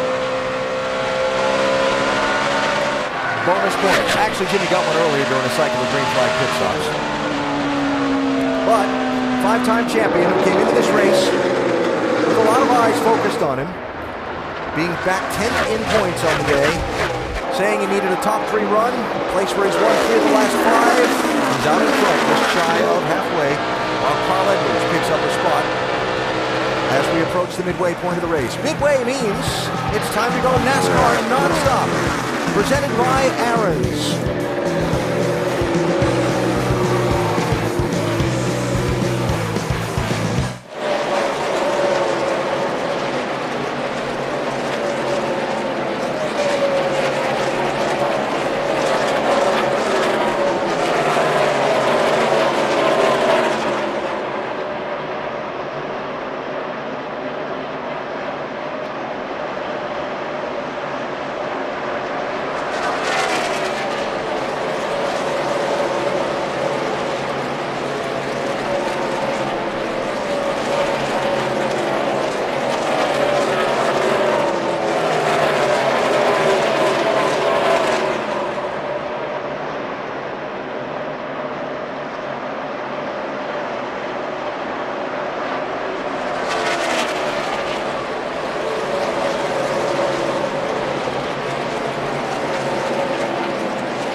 Speedway. The one thing we've talked about all day is Jimmie Johnson is currently out front as the leader. The points and the shakeup that this race could possibly lead to. Every time there's a lead change, there's a new points leader. Now, Jimmie Johnson may be leading the race, but leading the points as they run right now, Kevin Harvick. Yeah, Kevin Harvick's looking good. There is no doubt about that. But the 48 car, my gosh, we all question him coming into this race, whether they're having problems or not. He has moved from 10th into points all the way up to 4th into points. And Brad, he's leading this race now. Yeah, he has. And what he's done is he's put himself, you know, as we continue to sequence out, to be in that final run, to have a chance to stay up front. Track position's everything. Him being up front right now means after pit stops, if they're just solid, he's going to have a chance to win this race. Chance to win the race, and this could set him up for a chance to win his 6th consecutive championship. Talking about saves, how about AJ Allmendinger, currently running 3rd after that incredible save earlier in the race that dropped him back to 43rd. AJ Allmendinger is having a heck of a run today. He's been really strong up front. That race car's been really loose this run. He is driving the wheels off of this Richard Petty Motorsports entry. An outstanding day. We keep waiting on this young man to get to victory lane. This could be his day. If he can get that car tightened up just a hair, I think he can go forward. This has been a track that AJ Allmendinger has always liked. Moving back to the back of the middle of the field, you'll see the 88 car running in 14th for Dale Earnhardt Jr. That, by the way, in 14th is the highest that car has run all day. Nicole, I said earlier in Countdown Show that Dale Earnhardt Jr. has been hanging on by a thread. He's been doing great, but barely. Really been doing a good job. Early, he broke a sway bar. It wasn't a personal failure of a pit crew member or something, just a broken part. But Doc Punch, I got to tell you, he has really rebounded. He's up to 15th right now. His lap times are looking good, buddy. Exactly, Rusty. And Steve Letarte, the crew chief left side of your screen, has told me he thinks he and Dale Jr. are going to make some noise in this chase. Why does he believe that? Well, at Chicagoland, they had a 6th-place car. Guys ran out of field, they finished 3rd. And last week in New Hampshire, they ran no worse than 7th until cutting it 2 tires late. It would have been probably a top 5 finish. He said it up today. Dale Earnhardt Jr. complained a moment ago. The car was chattering and loose in the rear.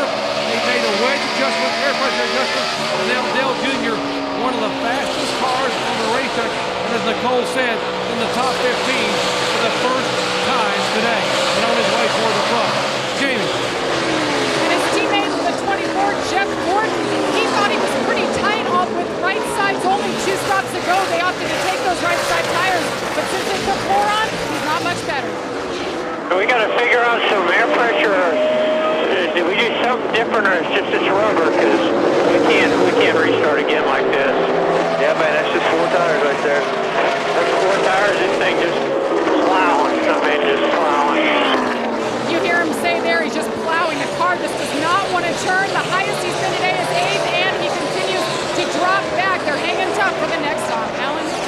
All right, Jamie, thanks. A lot going on here. The reports on some of those drivers and their days. You see this race for position. Kyle Busch racing here with Brad Keselowski for 8th and 9th, and this 18 car has been kind of slipping back in this last run, Vince. It has indeed. They thought they'd made some gains on it, but right now Kyle says it's so tight up the hill, it's just plowing, and it's loose in and off. But when he gets going up that hill, he can't get the nose pointed down.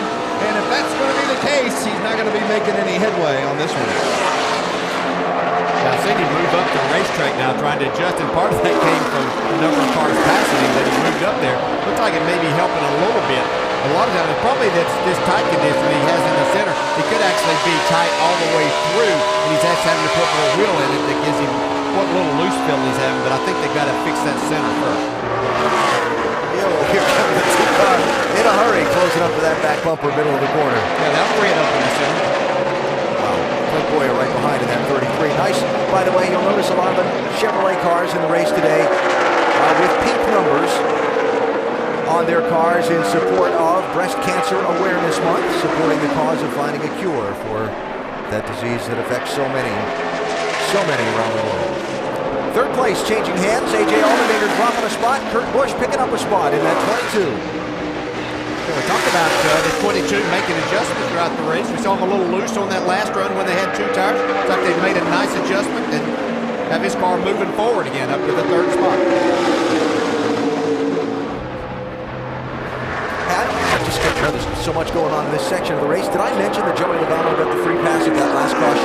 Don't know if I ever squeezed it in or not. If I didn't, I apologize, but he did. And he's back on the lead lap in 24th place. As you see, Carl Edwards chipping a spot there on Allmendinger. Just chipping his... Whoa, hang on there, AJ. Yeah, that's a big wiggle getting in the corner. Yeah, that was nothing in turn 3 for him. Well, yeah, for him, that's nothing. Not with us earlier in the race. Allmendinger got tapped by Denny Hamlin, racing for 7th spot in turn 3 at lap 5, and slid sideways all the way through the corner. Didn't hit anything and didn't crash. Remarkable. And right now, he's the only car up there in the top 5 with just 2 tires on that last change. So he's able to hang on with these other cars with 4 doing the job. Long way to go, but Jimmy Johnson, who said he needed a top 3 finish today for his championship, he's leading this race a little past midway. Time for NASCAR Nonstop, presented by Aaron's.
Watching the race for the lead here at Dover, Jimmy Johnson 48, Matt Kenseth 17 as we close in on what could be another round of green flag pit stops before too long. Reminder that this week on ESPN's Monday Night Football, Dwight Freeney leads a strong Indianapolis Colts defense against Josh Freeman and the Tampa Bay Buccaneers. It's Colts Bucks on ESPN's Monday Night Football, 8:30 Eastern. Also available on Watch ESPN. Coverage starting at 7 Eastern with Monday Night Countdown served by Applebee's. Colts going to go with a different starter this week? I believe so. All of us Colts fans are having a difficult time wanting Peyton Manning back there behind center. Famous Boston quote from Rick Pitino once about Larry Bird's not walking back through that door. Peyton's not walking through that door right now, Colts fan. Jimmy Johnson has been out in front for this most recent chunk of the event. The man who led a lot of the early third of the race is Carl Edwards, but after getting shuffled back a little bit on the last pit stop by some other strategy, 99 has not made tremendous progress through the field. Vince? Well, they've had a really good race car throughout most of the day, but right now it's not quite to Carl's liking. Yeah, it's a little loose there. Short run, try and run the top, no grip. It's okay. in their rhythm, you'll run them all back down, bud. No worries. Now that was about 20 laps ago, and as you heard right there at the end, don't worry, you'll run them all back down, and he's starting to make some more headway. Remember, Carl's already led 116 laps today. Doc? Keep an eye on the 4 car of Casey Kane, and ironically, folks, Casey Kane, this is one of 4 tracks where he has never had a top 5 finish. Although he's qualified well, he's always had trouble. Today he qualified 9th. He has been running 7th, 6th, and now 5th. In the last 3 laps, he is running laps as fast as Jimmy Johnson, the leader. Finishing. That's what it's been about this year for this 4 car. They've had the speed. They got to finish. Good race here for position. Kevin Harvick, Kyle Busch, 29 and 18 for 7th and 8th, with Clint Boyer in the 33 also racing for a spot there. Yeah, Harvick really struggling with those 2 tires. I think I'd said earlier that he'd made 2 stops just getting 2 tires. I was wrong about that. He had taken 4 previously and then got 2 this last time, but his car's not liking it exactly right now. Speaking of sliding up, Brad Keselowski in that 2 car with Jeff Gordon going underneath him. Keselowski slipping back a little bit in this run. Marcus Ambrose there, going to work on him for a spot. That'll be 12th and 13th.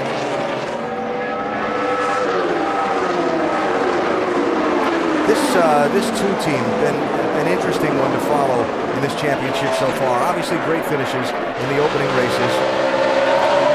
And the attitude that we have nothing to lose from the driver. It's kind of one of those, we're not expected to be here, like a team that's a low seed in the NCAA basketball tournament or something. Nothing to lose, go out and play the big dogs, give them our best shot. Nobody's expecting us to go this far. And that's kind of the attitude they have. Well, you know, they charged their way into this chase by winning some races and moving up in there. There's no reason for them not to have confidence in themselves. I know they don't have anything to lose, so maybe the pressure's not there for them. This is their first time at it. Dave? Yep, that's kind of the attitude I've been picking up as well, the vibe from the 2, if you will. Right now, no vibes that are hurting him in any way. The problem he is having is that it has gone loose at the end of this run. Early it was loose until he got it behind somebody, then it tightened up too much. But now he's just complaining, loose on the 2. Yeah, and I think this shows just how small a change it takes to really get off. And you know, this car was up literally a top 5 car most of the day. Now it's gotten a little bit loose, which is the worst thing that you can have at this racetrack to try to move forward. So Brad will have to make a good change, and hopefully the end of the race will be better for him. We see Greg Biffle coming back inside the top 10.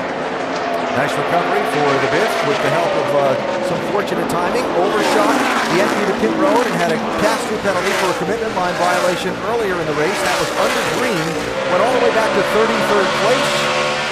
Later on, stayed out under a caution that followed, got a wave around, got a quick caution after that to get some tires and get back in cycle with the leaders, and he's chipping his way back to the front. And Harvick, meanwhile, is slipping his way back again off that strategy that DJ talked about. Now, we're not that far away from the next set of pit stops that are going to happen under green. And as Jimmy Johnson, the leader, closes in, look who he's about to put another lap down. That's Tony Stewart, Doc. These pit stops coming up could not come early enough for Tony Stewart. Listen in. I can't make it do something it doesn't want to do here. It will not cut through the center. His more about, shall we make it worse there? No, we haven't done anything. It hasn't done anything to us. Well, Jimmy Johnson goes by Tony Stewart, and Tony, you know, when you're driving out there and you've won 2 in a row, DJ, and you know you're plowing and abusing that right front tire, it cannot be a good feeling here for a driver. No, it's really not. At this place in particular, Doc, you don't want to abuse that right front tire. And I'm going to defer to you because you came up with the idea of what may be their problem here. Just when you start adjusting on the car and you don't make any difference, like you said, it could be as simple as the front splitter hitting the ground, and there's nothing you can do really on the adjustments for air pressure or wedge that will help that other than just get the splitter up off the track. I'm just speculating that could be one of the issues. When you hear that, the car just doesn't respond to changes, even in a bad way. Then it's got to be something.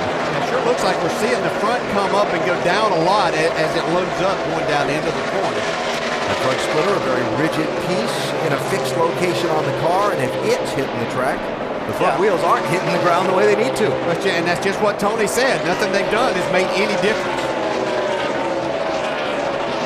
So Tony Stewart, 2 laps down now, 28th place. Joey Logano, all right, he got the free pass. Now he lost that lap. Might need it again. Jimmy Johnson is fast. Here's Jeff Gordon trying to take ninth place away from Greg Biffle.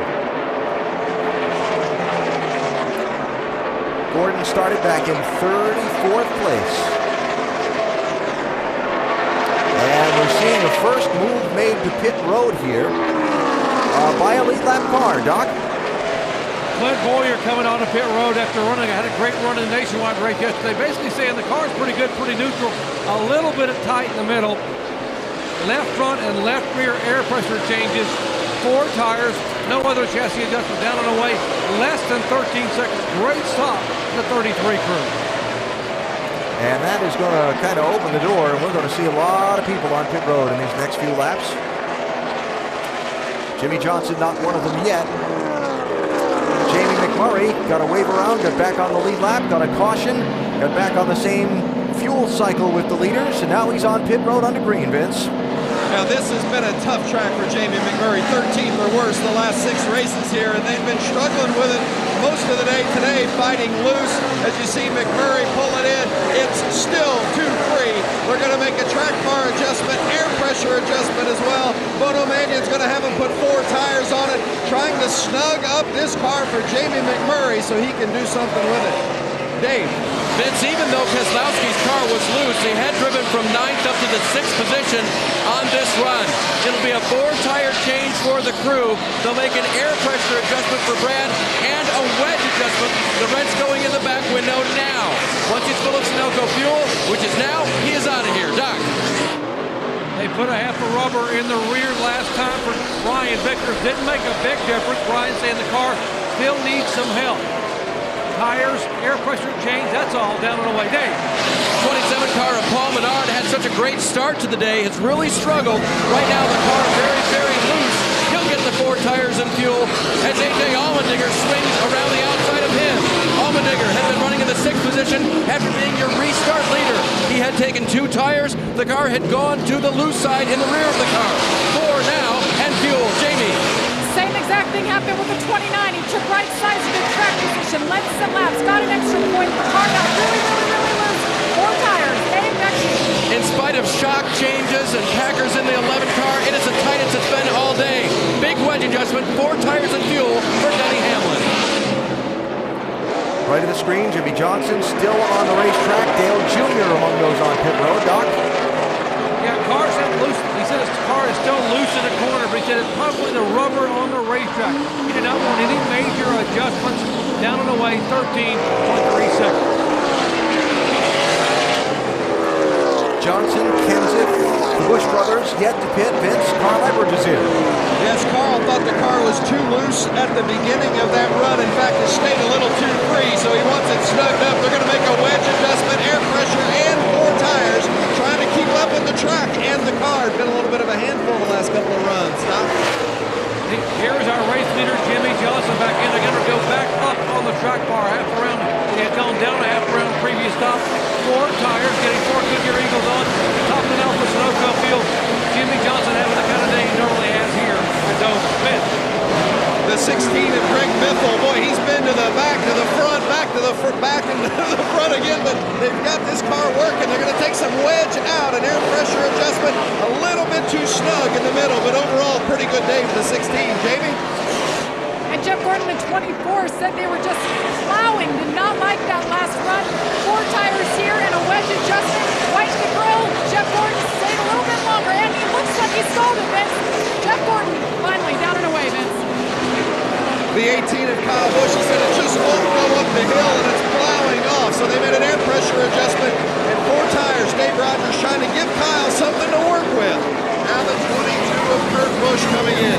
Boy, this car has been loose throughout much of the day, but they're starting to get it a little bit better. An air pressure adjustment, right sides, 4 tires for Kurt Busch. Alan?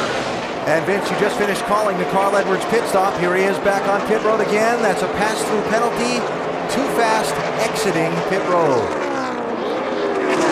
The speed limit on pit road for safety to contain the area where the crewmen work and are exposed to the race cars. Carl Edwards violated the buffer zone given, and that's going to cost him. We'll check where as the scoring cycles out. I think thing I can see is they've made these stops. Matt Kenseth has come out in front of the 48 car, Jimmy Johnson. 31 car is the leader, not yet having pitted. Then it will go to Matt Kenseth and Jimmy Johnson as the cycle completes itself. Remember, Jeff Burton came in a little bit later on that second quick caution there than most of the other guys, and that's why he's able to go a little bit further. When Burton does pit, Matt Kenseth in that 17 car, just getting back onto the lead lap there, will become the leader by that much over Jimmy Johnson. Great job by Team 17 on pit road as we go NASCAR Nonstop, presented by Aaron's.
As you saw in our NASCAR Nonstop coverage, the field is slowed under the caution flag. This for precipitation. A light sprinkle again, peppering this Dover International Speedway. It puts us under the caution for the 7th time today, and Jimmy Johnson has taken the lead back from Matt Kenseth.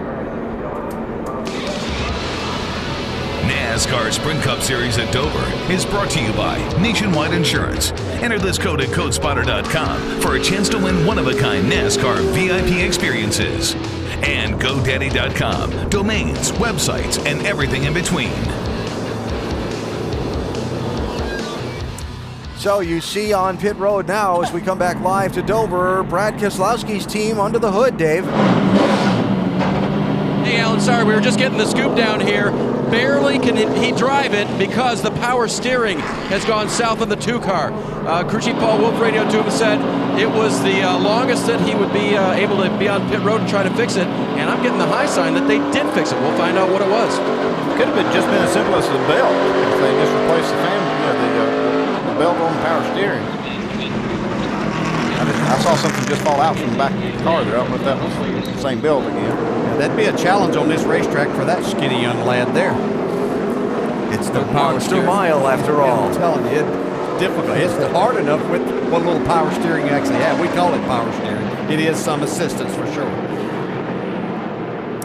Jeff Burton about to be waved around the pace car. He gets the free pass under this caution as being the first car lap down. Burton just giving up the lead for a green flag pit stop.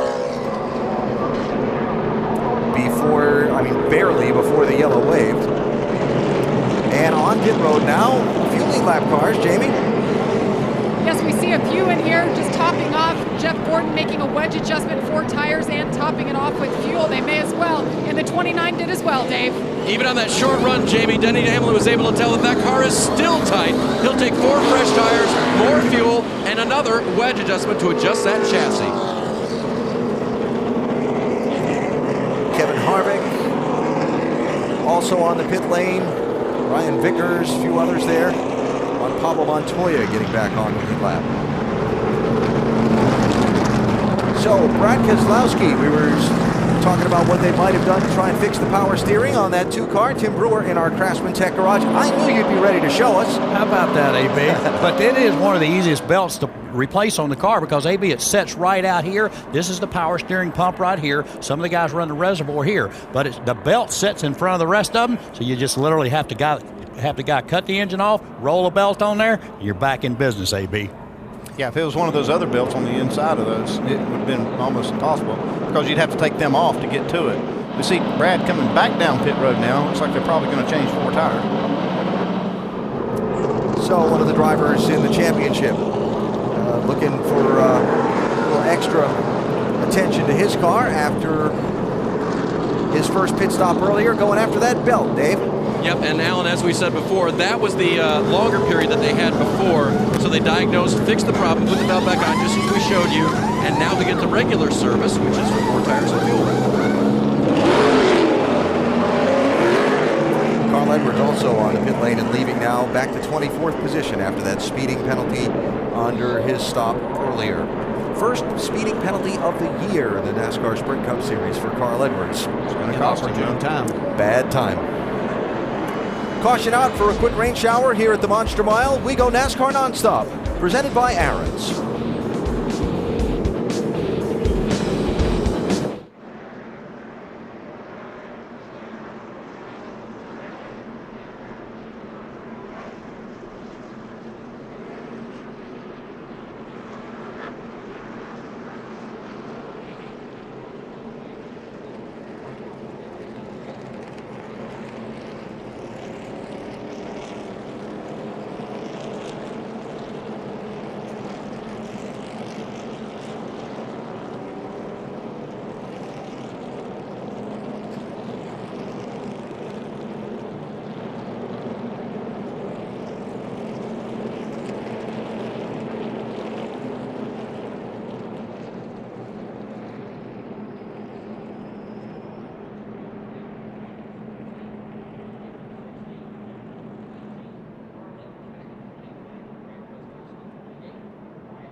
our 7th caution of the day. This one, a second one for some rain showers. This is just the beginning of the motorsports action, though, because tonight you can see the finals of the Auto Plus NHRA Nationals. That's at 7 o'clock on ESPN2.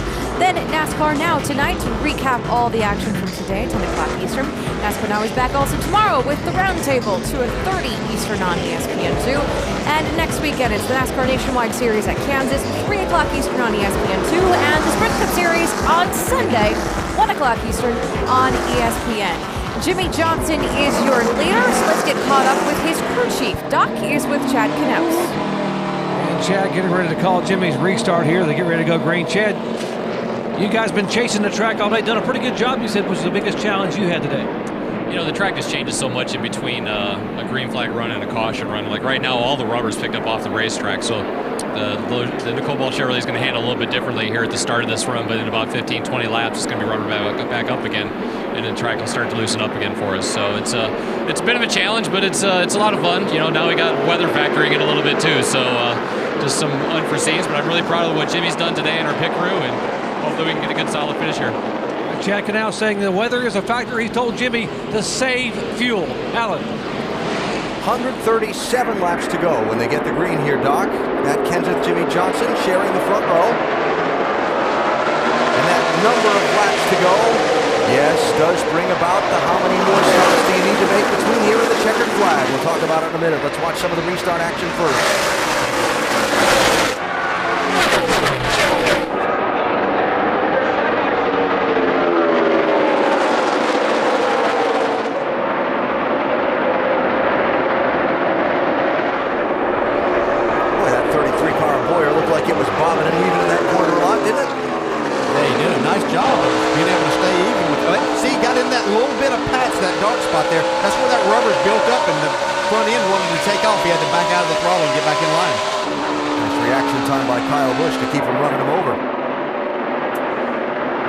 Said they need a couple laps to get that rubber back down to the racetrack and then the car would come in. Well, he got away from that Kenseth in those couple laps.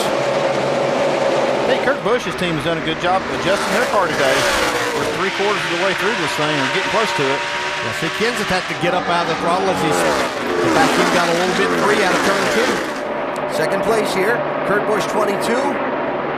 Trying to get under Kenseth and Casey Kane in the Ford.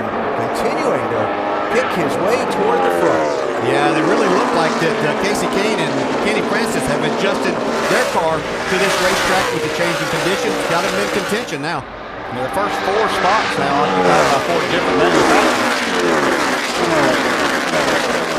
Casey Kane, the Toyota, working the high lane just a little bit. The car really has come on in the last 100 laps.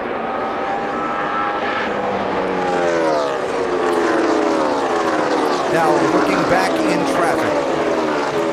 Jeff Gordon there in 17th spot. Carl Edwards right behind him. Edwards is not on the lead lap.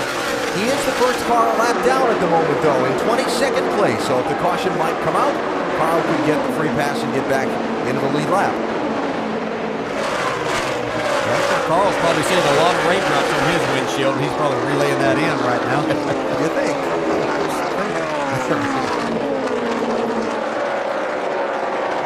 Gordon going to let Carl go there. No sense in racing him. It's not for position. Not sure he could hold him back there long anyway. 99's been fast all day. It's unfortunate they had the penalty and dug themselves a hole now. Brad Keselowski saw them on pit road a minute ago, making repeated stops and working at repairing that 2 car. Showing Brad back now in 23rd position. And the second car a lap down. Greg Biffle, 16 car, trying to work his way forward. And 88 car on pit road from 13th place, Doc. They have a vibration, and they came in during the caution a moment ago and put 2 right sides on, went back out. And apparently the vibration now they think is a loose wheel. That's why they're coming in for an unscheduled pit stop. Rights only for the L Juniors. That's going to hurt. Let the scoring cycle around the lap and then update you where Junior is going to wind up after he gets back up to speed. Greg Biffle, Clint Boyer, with Kevin Harvick in close proximity. Yeah, a little contact there between the 16 and the 33 as they exit turn 2.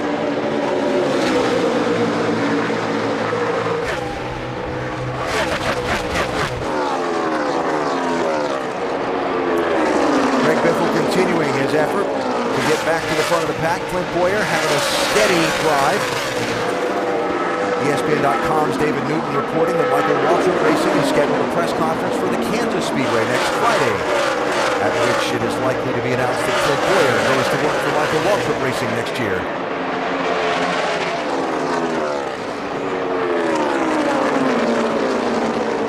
And our in-race reporter, Mark Martin. Haven't had a chance to talk to Mark once, but haven't had a chance to talk about him a whole lot. That's what I was going to say. We talked to him, but not about him much. But he's starting to work his way into the top 10. He's running 11th, looking at 10th place right in front of him, Kevin Harvick. Report up from pit road from Doc, right front wheel on Dale Earnhardt Jr.'s car. Loose, Jr. 2 laps down, 28th place. That hurts. Jimmy Johnson is the leader. Time to go NASCAR Nonstop, presented by Aaron's.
Saw in NASCAR Nonstop, Casey Kane in that 4 car, marching toward the front, getting up to second place by Matt Kenseth. Now he's got about a 4-second gap, though, to close up to catch up to leader Jimmy Johnson. Just about 3/4 of the way through this race. A day that's been heavily overcast, kind of on the chilly side. There have been showers throughout the Delmarva area. We have had a couple of cautions for a couple of quick sprinkles. Nothing heavy on the day, though. And the second half of this race so far has been 48-17, Jimmy Johnson and Matt Kenseth. It's Jimmy who's in command right now. Good job, bud. Why don't you just be nice and smooth there, save us a little bit of fuel. Your lap times are really good. So if you can back her down to 10th or so, or close in the corner, might help us out. And So with all of these leaders pitting, Mike Johnson under the green flag, with that window of making it on one more stop from when they pitted right on the edge, the conversation begins. Yeah, they have to go about 75, 76, actually 76 laps on each of these segments. Now, he did have some caution laps in that last segment, in this last caution we just had. So tells me that they're trying to stretch that window out to make it on one more stop. Interesting to look at of the drivers in the championship. 5 of them are in the top 10. Then there's another 5 of them that aren't even on the lead lap. Let's recap the stories of their days so far as we go up to speed, starting with Dr. Jerry Punch. On your screen, you saw Chad Knaus there a moment ago. The 48 car, he has told Jimmy Johnson, we are good on fuel. We are really, really good on speed. And guys, I think they're really good on points. And by the way, the communication today between Jimmy Johnson and Chad Knaus has been pleasant, polite, and very, very positive. And why not? Jamie. And 2 cars behind him is Matt Kenseth. It's amazing how much track position you can make up when your car is that good and your pit crew is getting it done. Matt's saying now the car is pretty good, a little bit loose. They need to tighten them up. Vince? The 22 of Kurt Busch had a terrible week last week at New Hampshire, finished 22nd. They needed a big bounce-back performance today, and they're getting it. Steve Addington has given Kurt Busch something he can work with. They're having a good day, chipping away at some of those points, and he is going to only need one more stop on fuel to make it to the end. Now, the 18 of Kyle Busch, Kurt's little brother, he's having a solid day. They're not quite as good as they would like. They were a little too tight on that last run, but they've had some really good pit stops, and Dave Rogers told me today before this race, let's get a top 5 and take it from there. Jamie? Kevin Harvick's car was pretty good all day long. All they changed was air pressure until the last stop. He said he was loose. They went down on the track bar. He's saying it's better now, but still a little loose. Yes, Jeff Gordon back in 15th. Crew Chief Alan Gustafson told me this morning after their worst qualifying effort of the year yesterday, 34th, he couldn't sleep. He couldn't get over it. Well, they're trying to make up for that today. Car's been good and bad, and right now, he just can run the bottom, nowhere else, Dave. Denny Hamlin's crew chief Mike Ford told me this morning that they had started a direction and then made a lot of changes overnight because they figured it would continue to help it. But the car has not been good today, and Denny's made many changes. It still will not turn for this driver. Vince? And then there's the 99 of Carl Edwards, who's led 116 laps today, but he had a pit lane speeding penalty. Right now, Edwards is 1 lap down. He's the first car a lap down, and he's been beating himself up on the radio with crew chief Bob Osborne about that rare mistake for Carl Edwards in the 99. Dave? Vince, the second car a lap down and trying to track down Carl Edwards is this guy. Brad Keselowski would like to pass Edwards and put himself in the lucky dog position and get a free lap back. That's because he lost the lap on pit road while they were changing the power steering belt. They have it back on. Brad says the car is back to drivable. Doc? Dale Earnhardt Jr.'s day began with a broken right front sway bar bracket. An unscheduled pit stop put him back to 35th position, but then he drove what was a very good race car all the way to the 14th spot. Looked like he was going to easily have a top 15, maybe a top 10. Then a few laps ago, after a right side tire change under yellow, he said, I got a vibration. He came on the pit road, changed the tire. It was a right front wheel that was loose. And now he is 2 laps down in 27th spot. Dang. Ryan Newman's car has been a handful all day long. His only hope, wait out the caution the last run.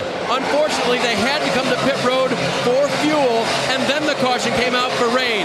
Ryan radioed in, when it ain't your day, it ain't your day. The message back to him, it almost was, that's racing. Doc? And his teammate and car owner Tony Stewart predicted they would really struggle today, and that prediction, unfortunately, is right on because Tony has struggled with handling on the car. Middle off, very, very tight. They have lost 3 laps because of having to come on and off pit road, lost a lap early, trying to get the car dialed in. Tony trying to hang on. He would have been more than welcome to walk away with a top 15 finish, and now he may be lucky to get a top 20. Alan? All right, thanks, Gang. The pit reporters updating all of the drivers in the chase and where they run in this race. Dale Jarrett began our day by predicting the standings would take a big shuffle as a result of this race. The race isn't over yet. They don't pass out the points until the day's done, but as they stand on the racetrack now, look at the shuffling in those yellow numbers of those positions, and look how close it all is in the white numbers. Yeah, we still have 100 laps to go, but man, it is really close. This is going to be a big shuffle, and we continue on with 7 races after this.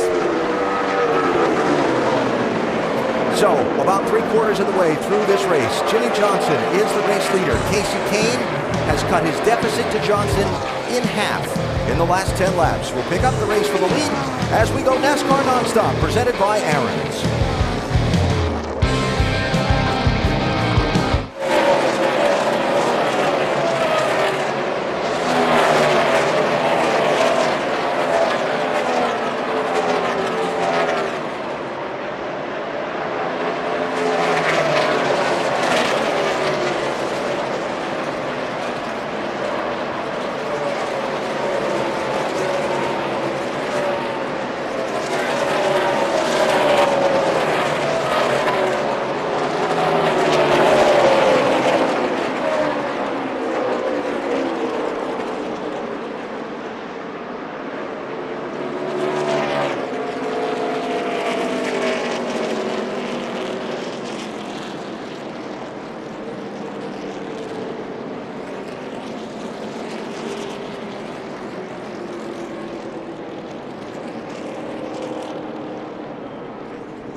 Out, pit stops underway. Don? Jimmy Johnson says 4 tires, and although it's tight early in the run and it loosens up, I really don't want you to change anything. The car is just too good to make an adjustment now. Need one more stop for fuel. Jamie. And Matt Kenseth says he's just a little bit loose. I need a little help wedge in the left rear. 4 tires for the 17. Hey. No rear grip for the 43 of A.J. Allmendinger. He gets up 7th place. It'll be a wedge. It'll be some chassis adjustment in the back there. A 4-tire change and full of fuel. Vince? 22 of Kurt Busch, he says he just can't drive it as deep as he'd like. It's a 4-tire change, air pressure up on the right side. Land rush to the end of pit road. Ambrose in the middle of a 3 wide. And a little strategy from Jeff Burton and Juan Pablo Montoya's teams to take 2 tires on the stop. We saw Jimmy Johnson stop at the top of the screen. Something, a little hiccup there with the data pickup there. So track position held off the pit lane. Jimmy Johnson with the lead as we go NASCAR Nonstop, presented by Aaron's. Still another lap away from the restart here at the Monster Mile in race number 3 in the chase for the NASCAR Sprint Cup, under caution for the 8th time in this race. And let's go back and show you what caused the caution in replay. J.J. Yaley in this 38 car and the Monster Mile wall. Out of the groove here. I think he had a right front tire going down there. Sent him up. Yeah, I believe he was actually on the inner liner to that point, then it flew out as he came off the wall. A nice move by a couple of guys to keep from hitting him as he crossed the track to get down to the inside lane. Now, this yellow gave Carl Edwards the free pass. He was the first car lap down, 99 car, back on the lead lap, 21st position. Not pitting under this caution and taking a wave around. Brad Keselowski in the 2 gets him back onto the lead lap in 22nd place. He didn't, though, get fuel and fresh tires, and the strategy and the thinking on the 2 about what to do. I mean, it could go either way, man. I can't see into the future, so if you feel like you want to stay, I'm fine. I could go either way, but, we could lose 2, though. I follow you on the lose 2, but I also know if we lose 2, we'd get 1 back on the way, Rob. I'd be back right where we were, basically. Oh, because if the caution comes out, we're going to be the lucky dog. Now we're going to be on the lead lap. One other key point, they did discuss the fact that they only have to stop one more time, and that was one of the key points that helped them in the stay-out strategy. Yeah, and everybody else has to stop one more time, too. Now, obviously, they'll have to make theirs a little sooner, but I like this strategy. 95 to go.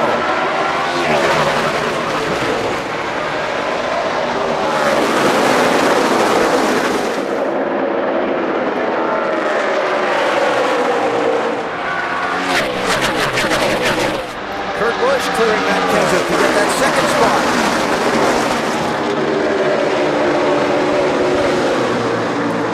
Talked about the 22 car making adjustments as track conditions change through the day, being an issue for them in the opening races of this chase. Here they are getting late into the race. It is an issue for them today, and it's on the good side. They have really helped this car a lot. Yeah, and I think this is at their best time. When we talk about that rubber being off the track, they're really solid, really fast. We'll see how that progresses as these cars get 20, 30 laps on these tires and the rubber gets back down if they're able to hang with the 48. While you watch this race for the lead, tidy up a couple of other details. Also taking the wave around and getting back on the lead lap on that caution, David Reagan and Bobby Labonte. Taking wave arounds to get back to one lap down. Dale Earnhardt Jr., Ryan Newman, Tony Stewart. And Martin Truex Jr. has got some trouble in the 56 car. That thing's not running. Down coming. And a trouble-filled day for the man who started on pole today. Yeah, left rear tire down, yeah. I was wondering if that was going to come apart and put some debris out there. He was running 25th at the time.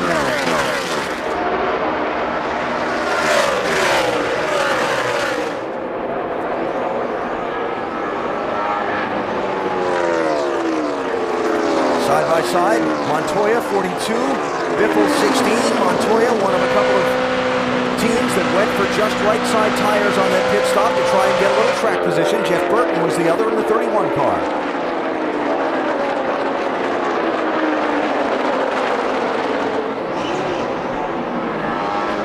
Now looking back to Matt Kenseth in third position. He was second on the restart, Jamie.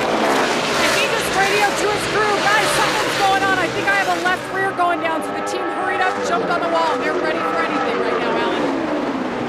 Not a good feeling. It looks fine right now. I don't see, it's no obvious problem. It could just be that after that restart, they didn't get all the tires cleaned up with that rubber being gone off the track. Made it drive differently. This was always one of the most difficult racetracks on restart. You start getting feel that the car's chattering around. It just doesn't ever give you the same feel each and every time. And you're always wondering if that might be the case. Side by side, Jeff Gordon 24, Montoya 42. Montoya, we're talking about the right sides only strategy. Earlier in the race, they took a wave around to get back on the lead lap, as did the one car, Jamie McMurray. It's been an eventful day. You should see my pad of notes in front of me. It's a mess, folks. There's a lot going on, and I think that we've got 88 laps to go here, and we haven't seen the end of it either. Yeah. Possible strategy being played out later on. And the Vic, Brian Vickers, 83. He got a free pass earlier in the race to get back on the lead lap. Paul Menard there, who started up front. He's had a day that has been okay, and here comes a man on the charge again, 99, Carl Edwards. Who has led the most laps in this race of anyone so far. A $1.16. His teammate Greg Biffle got a penalty on pit road when he did not come to pit road after he passed the commitment line, got that penalty, and he's recovered. Let's see if the 99 car, Carl Edwards, can recover from his penalty. Pit road speeding earlier. Now, Jimmy Johnson leading Kurt Busch, settled in after the restart and pulled away. You see, they've pulled away from third place Matt Kenseth by that much.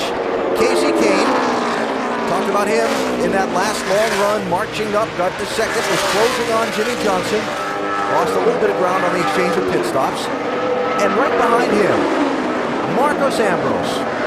Solid day in that 9 car. Yeah, doing a nice job. Both of these cars, the 4 and the 9, are better on the longer run. As the rubber gets down, air pressures get built up. These two cars seem to slow down less than some others, so we'll see if they can pick up even more positions. The Tasmanian Devil loving the Monster Mile. There may be some sort of racing poetry about that. I don't know. 84 to go. Time to go NASCAR Nonstop, presented by Aaron's.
Laps to go here at Dover International Speedway. As you saw on NASCAR Nonstop, the leader continues to be Jimmy Johnson. He's now led out front, 125 laps today. Carl Edwards has been out there a fair bit as well, 116.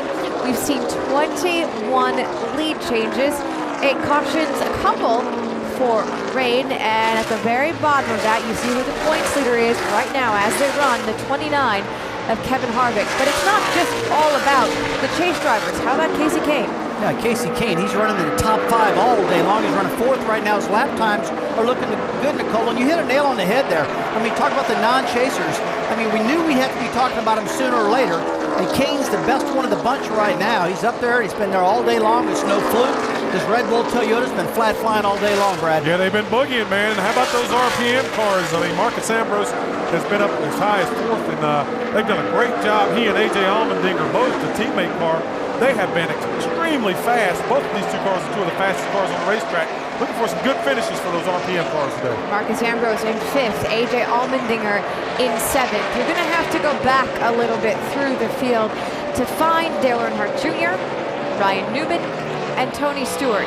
Those 3 drivers right now run 25th, 26th, and 27th, and they are battling for the lucky dog. And that's a really important battle you're talking about, Nicole. The 39 car, the 14 of Tony Stewart, the 88 of Dale Earnhardt Jr., all 1 lap down. They're all desperately trying to get back on the lead block, so they get back. There's some real racing to try to get back up in the points right now because they've all have fallen a little bit in the points. Yeah, Stewart and Newman both have struggled all day, but they continue to race on. We'll see what happens. AB. So we've had 8 cautions today. 2 of them have been because of rain showers on the track, but a little birdie is telling me, guess what we're seeing now? The sun. Snow. No.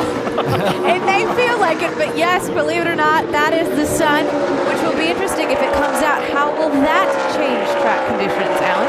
Interesting and eventful are 2 words I would use to describe this day at Dover so far, Nicole. A lot going on in this race. And what's going on right now is Jimmy Johnson leading Kurt Busch by a 2nd and a 3rd, and putting Bobby Labonte in the 47 car a lap down.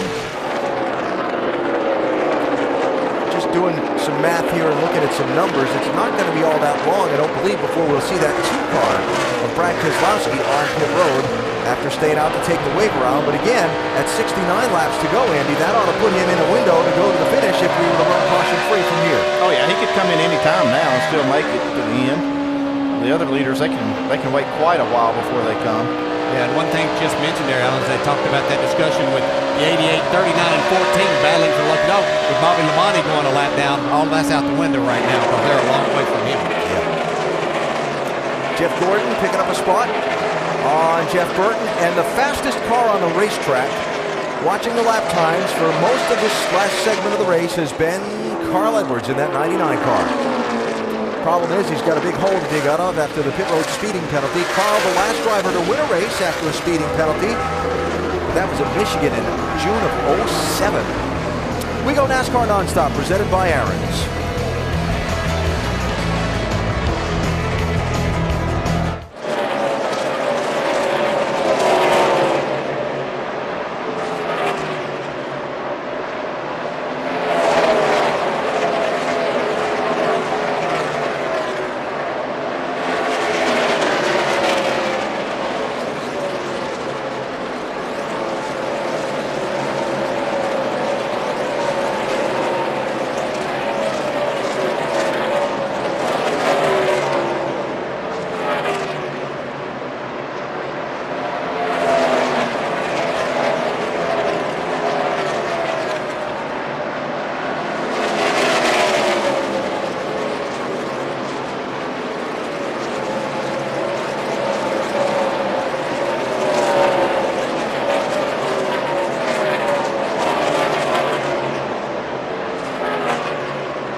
Laps to go. Jimmy Johnson's lead on Kurt Busch is a 2.5 seconds. Another round of pit stops for the leaders still to come. During our NASCAR Nonstop coverage, you saw Brad Keselowski make the green flag stop, as we talked about that would happen.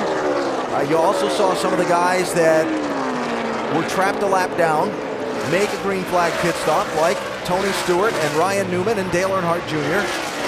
gain the extra speed on the fresh tires for as long as you can over these leaders, and maybe the caution will fall for you at just the right time. That kind of the thinking there, Andy? Yeah, it's just a timing thing. He'll gain a little bit of time on the new tires, and if the caution does not fly for a while, and those other leaders do make their pit stop, then he should gain a little ground, and then that's when he wants the caution to come back out. So we'll just see how it works out.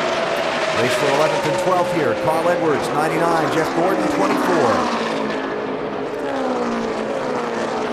Green flag stop for Juan Pablo Montoya there. I call this day disappointing for Gordon, wouldn't you? I do. I thought he was going to be a lot better. As a matter of fact, the first half of the race, I know he wasn't up front, but he had a top 3 fastest car on the board as far as lap times, and I'm just surprised that they couldn't keep it going for the rest of the race. I think the biggest thing that's hurt them is the lack of speed on new tires. They just can't seem to get going. They lose 3 or 4 or 5 spots after they put fresh tires on, and then it takes them that whole run just to get back to where they were. Losing 3 or 4 or 5 spots is what's going to happen during the championship if things run out this way the rest of the day. This is 3rd place. Casey Kane in the 4 on Matt Kenseth. Casey Kane has a good long run car. This thing runs out green. He may be able to run Jimmy Johnson down. 4.3 seconds behind Johnson right now. 56 to go. That'll be hard to make up. Yeah, the problem he's going to encounter is that 48 is so fast on new tires, and then even when he falls off, he doesn't fall off that much. Let's talk about the final round of pit stops for these leaders. We've seen already today. We saw in this race a year ago with that 17 car of Matt Kenseth. This pit road can be difficult to get onto on a green flag stop. Talked about pressure on the pit crews. The money stop's coming up for both driver and team. It is, and this is the kind of stop that's not going to take a full load of fuel, so it's really the pressure is on the tire changers to not make any mistakes and get those 4 tires changed in the least amount of time possible. Yeah, and as a driver, you don't want to give up any time, but you certainly don't want to make a mistake. As we see Carl Edwards now trying to get up into the top 10 by passing Kevin Harvick, but especially someone like Jimmy Johnson, who has that very first pit coming in, he'll want to get slowed down and make sure that he doesn't have any problems. His challenge will be not to speed on this long front straightaway pit area and going 35 miles per hour. Carl Edwards now trying to get in the top 10, passing Kevin Harvick. Hard let him go there, I think. That 99 freight train was coming fast. Yeah, car's been fast all day, and it's just that one little mistake that Carl Edwards made. That Carl Edwards, Kevin Harvick race there having some implication on the standings as they run in the championship. You see that right under the ticker.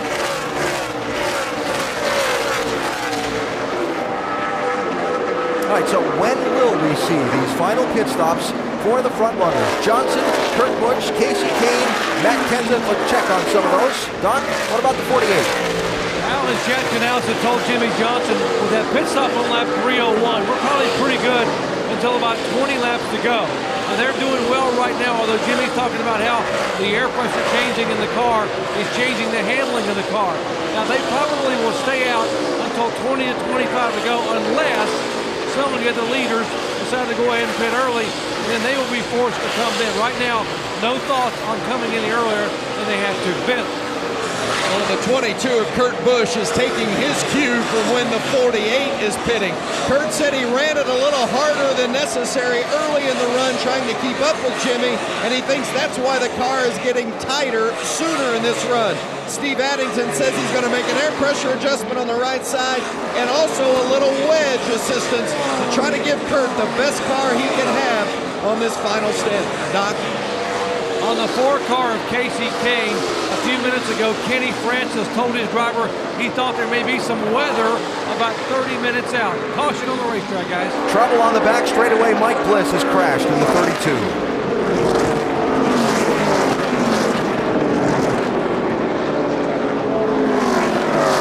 Ninth caution of the race. We're done. Mike was running in 31st place at the time. Front end. Try to drive it over here to us here. I can't even turn. Yeah, you see the front end is compressed into the front tire, so he's not going to be able to steer.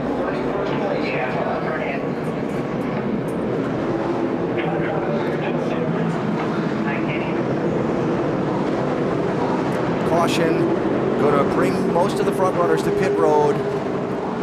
for the yellow flag stop, and a caution, a huge break for this guy, Brad Keselowski. First car a lap down.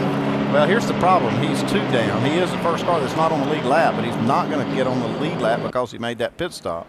We'll get one of them back. So that's a break, but it's actually kind of a bad break that it fell when it did. This cycle didn't fit his strategy. He lost the second lap on the green flag pit stop because of the distance he was behind the leader. There, yep, okay. I'm with you now. But nobody's 1 lap down, so he will get one of them back. Yep. So Mike Bliss climbing out of that 32 car. Show you what happened that brought us under the caution flag. Yeah, it just gets loose coming up out of turn 2. We talked about the 9 degrees of banking on these straightaways, and he just throws you down to the inside. Not much room there. This track is so unforgiving when you spin. That's why it was such an incredible feat when we saw that 43 save it early in the race. So the stops are going to come with 46 laps to go. I don't think anybody can go 2 tires here. I don't think so. Somebody's going to see though. Got 20 cars on the lead lap. We'll see. They saw that 50 laps. 99 was really fast on 2 earlier, so see if he takes a chance to get some track position and get himself in position. All right, Doc. Chad Canals told his crew, guys, nice and easy, very deliberate pit stop. Half a round up for a right rear track bar. 2 right side tires for the 48 car. The 4 car also calling for 2 right side tires. Air pressure, he's saying the splitter dragging the ground. Talking about Casey K. Jamie. Matt Kenseth is saying he doesn't have enough rear grip as the guys around him on the restarts. They're focusing on that. Track bar down, wedge adjustment, 4 tires. Vince? The 22 was going to do 4 tires. When they found out the 48 was doing 2, they changed up. Also made a track bar adjustment. Just 2 tires for the 22. A lot of different... contact there. Edwards and Biffle. Wholesale 2 tire changes this time. Looks like Matt Kenseth, the first one on 4. We'll have a lot of cars to pass. That's why I was a driver, not a crew chief. I thought just thought they had a lot of laps on the left sides there. Watch the 16 of Greg Biffle and the 99 of Carl Edwards exiting their pit stalls. See Carl having to go around Jamie McMurray. No contact, look close. Amazing a difference in angle. Yeah, and Greg did a good job to give his teammate a break. So, the radio communications between Jimmy Johnson and his pit just before the pit stops. Jimmy, you're doing a really good job, buddy. Really good job. Keep whipping that now. Keep whipping it. We trying to get ourselves set up here for the end. You're doing a really good job. You were doing a hell of a job, Jimmy. Thank you. Focus, boys. Let's do this.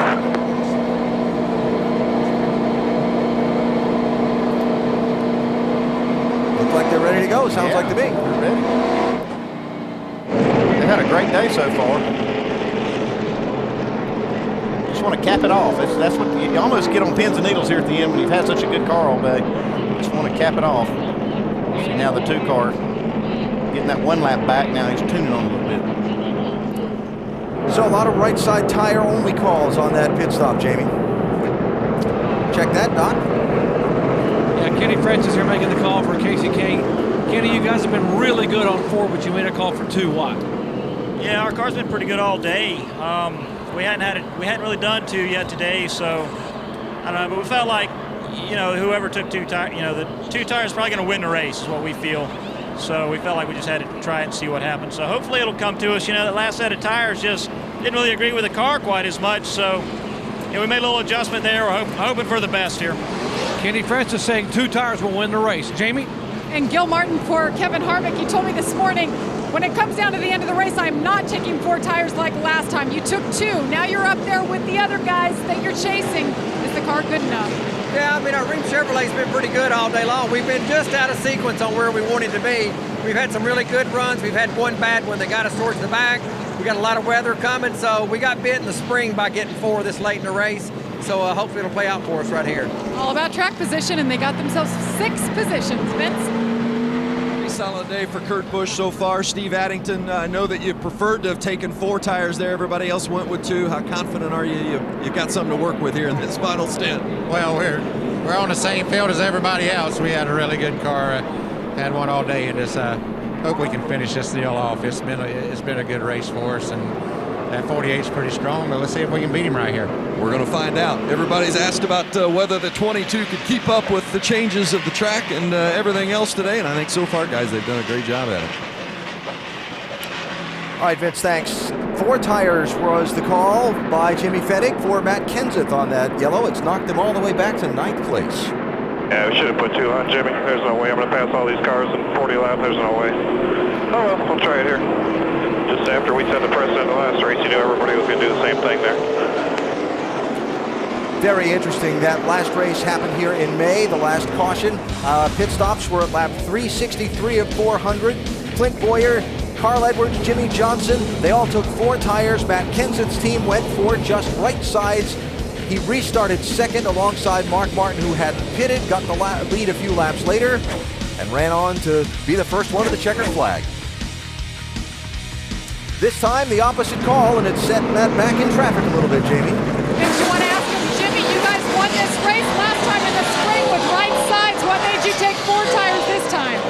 Well, we were pretty bad in the middle. We were pushing pretty bad, and one time we put 2 on, we were too tight, so we had to adjust it, and hopefully 4 would get us. All right, adjusting 4-car handling, but you heard Matt Kenseth not exactly sure if they're going to be able to get back to the front. Yeah, one other thing, I'm sure Jimmy didn't think everybody would take 2 tires. I'm sure he knew some would, but he didn't realize that many cars would take 2. So you don't know that going in, and he wanted to get that set of tires off. So obviously, Jimmy and I think a little bit alike. I didn't think it'd be this many either. So there they are, lined up for the restart. That's going to come with 42 laps to go. Remember, after the last restart, Kurt Busch really gave Jimmy Johnson a run for a few laps.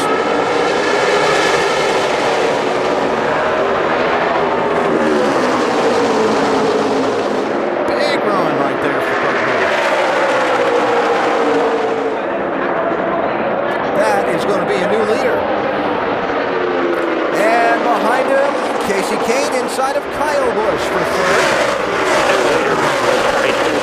Hey, if this 99 can get clear of these 2 cars, the 18 and the 4 right in front of him, he could be a factor in who wins this race.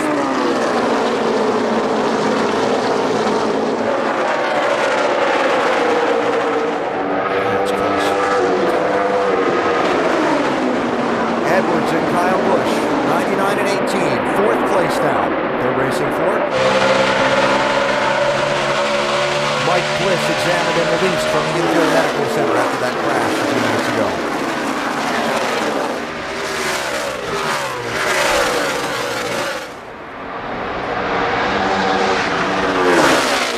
So, last time, Kurt Busch gave Jimmy Johnson fits for a few laps, then Jimmy drove away. Now Kurt has cleared him.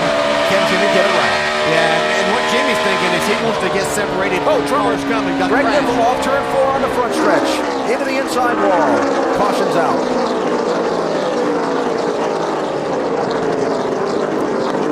He was running 10th.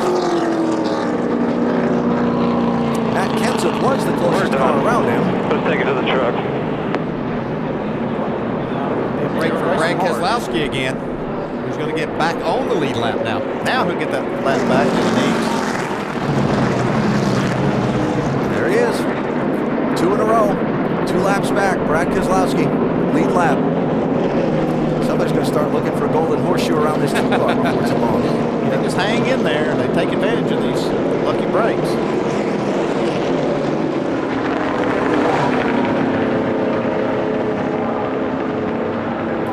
See what happens. Yeah, that was pretty close to him. I couldn't tell from that angle if there was any contact or not.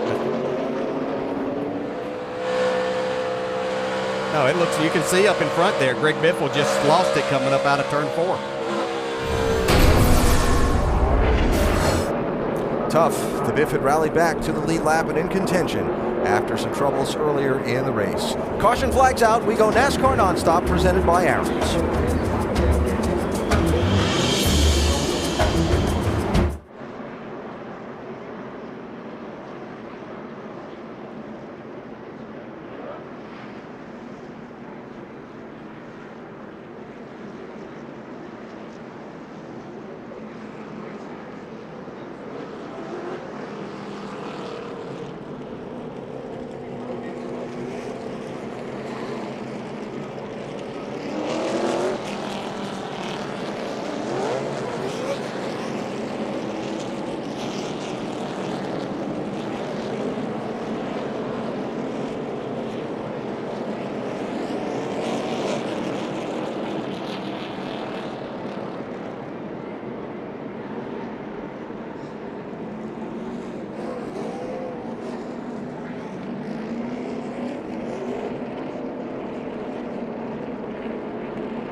NASCAR Sprint Cup Series at Dover is brought to you by Craftsman, the official tools of NASCAR, Ford, Drive One, and AT&T.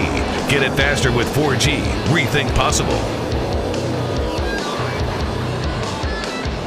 Getting set for the restart here at Dover International Speedway. Jimmy Johnson trying to hang on and maybe get a win this year. Chad Canals, Chad, you've had him covered all day on 4 tires. Do you have enough with 2 tires for the 22 car?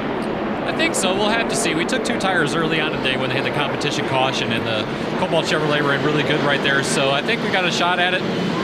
Kirk got by us there in that last restart, but I think we're going to have a little something for him. Okay, Chad Canals saying he thinks they got enough. Alan? Jimmy Johnson did not get going well there. They spun the tires a little bit initially, but got it going. He's going to be okay. I thought maybe Casey Kane might be able to hold that spot, but here comes Kyle Busch. Take third. Casey had to ease off a little bit to keep the running in with Jimmy. Going into one, maybe? Not really. He had to. He chose to. Yeah, okay. So Kurt Busch leading. Sorting it out after the restart. Matt Kenseth still back there in traffic. That's racing for 7th and 8th spots.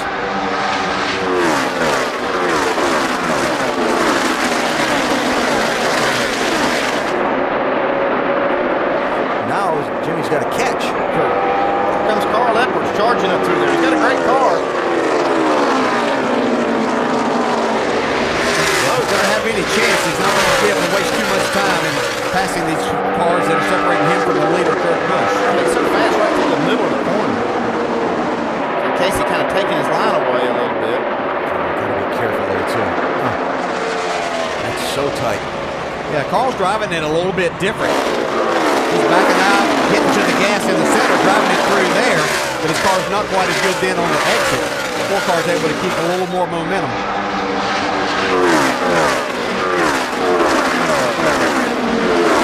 AJ Allmendinger, Brian Vickers, Marcus Ambrose, Jeff Gordon, 9th, 10th, 11th, 12th. Yeah, Ambrose lost a little track positions. He's been up in the top 5 in that last pit stop. Montoya went up the track in turns 3 and 4. Didn't hit anything. Carl Edwards got 4th spot from Casey Kane. Yeah, he got a great run off of turn 2 there. Casey Kane saw him. Not much he could do after that. He's documented 4 cars a lot better on these longer runs than he is on the short ones. I'm not sure that this is going to qualify 35, 36 laps. It's a long enough run. But the problem is, we heard Kenny Francis say they haven't done the 2-tire thing all day. So this is their first experiment with it.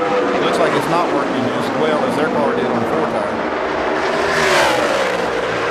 Points-wise, it's been a huge rebound for Carl Edwards in coming back. They'd fallen way back, but certainly making a great day of it in the top 5 now.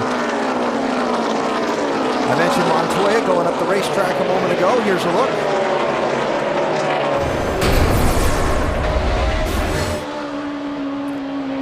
That's why he went up the track. Yeah, there's good reason there. David Reagan getting a little bit loose in that UPS Ford contact. Another nice save. Here comes Matt Kenseth. He's the one that took 4 tires. Not going to have enough time, I don't think, to get up to where he was. Trying to take 7th spot from Kevin Harvick here. There's an opening. Yeah, he's probably got time to get himself back in the top 5, which will be a good solid day.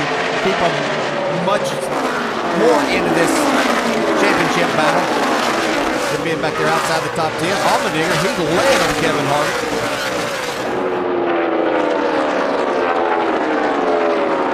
And through.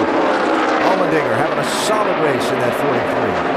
Marcus Ambrose, Brian Vickers racing for 10th place.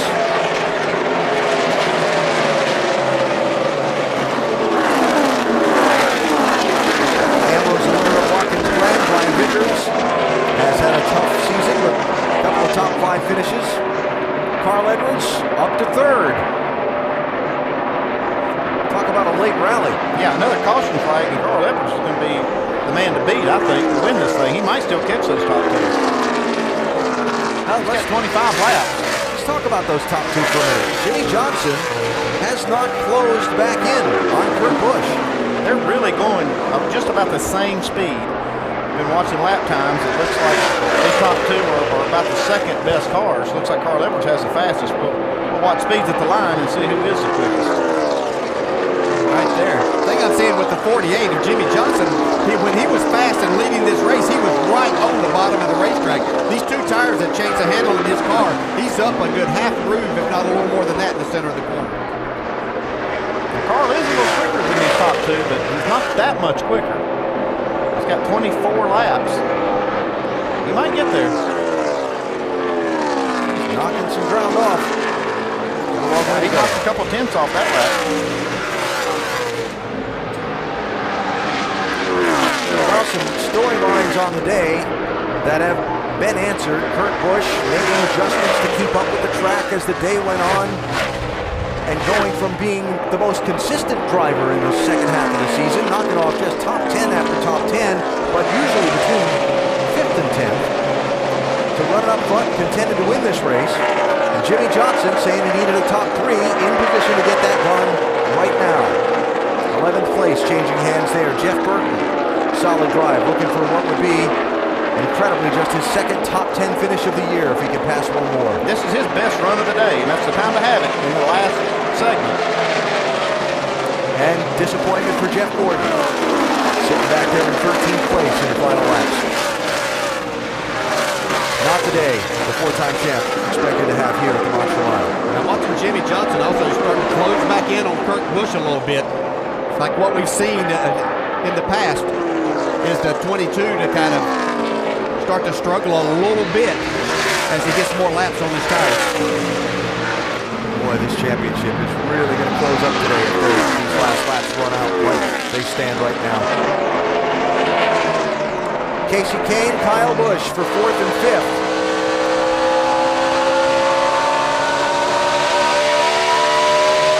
Not been the kind of day at Dover Kyle Busch was hoping to have for his championship. I mean, okay, he's running in 5th, but I think they expected to get up there and lead laps and contend for the win. I certainly expected him to, and I think Dale, you did too. Yeah, he was my pick to actually win this race, but hasn't materialized, Vince. No, it has not, and they were confident coming in, but Dave Rogers said before the race he really felt like Kyle had given him everything this week to respond from last week's finish, 11th at New Hampshire, 22nd in Chicago. They thought this would be a good track, and Dave said if we can get a top 5 here, we feel like we're going to be in pretty good shape. Right now, Kyle fending off Kenseth for that 5th spot. And Kenseth trying to dig back from the 4-tire call on that last pit stop that cost them some track position. Remember, Matt up there with Jimmy Johnson as 1 and 2 for a good chunk in this race, in the center section of the day. One thing that would be beneficial for Matt Kenseth is a caution, because he's now moved into the top 5. He does have a little better tires than everybody else, so that'd be a break for him if we saw a late caution. Yeah, and something that could be beneficial to Carl Edwards as he tries to run the front 2 down would be Jimmy Johnson to get up and get up there and battle Kurt Busch a little bit. That would certainly slow them down a little and allow him to get to their bumper possibly. Leaders have caught the tail end of the field. A little lap traffic. Not a ton, though. Got a ways to go before they catch up with any really heavy traffic. Most of the lap traffic will yield to the leaders because I don't see a lot of lap cars that are racing each other. For positions. Yeah, for positions. That means they would just give them the groove that they want.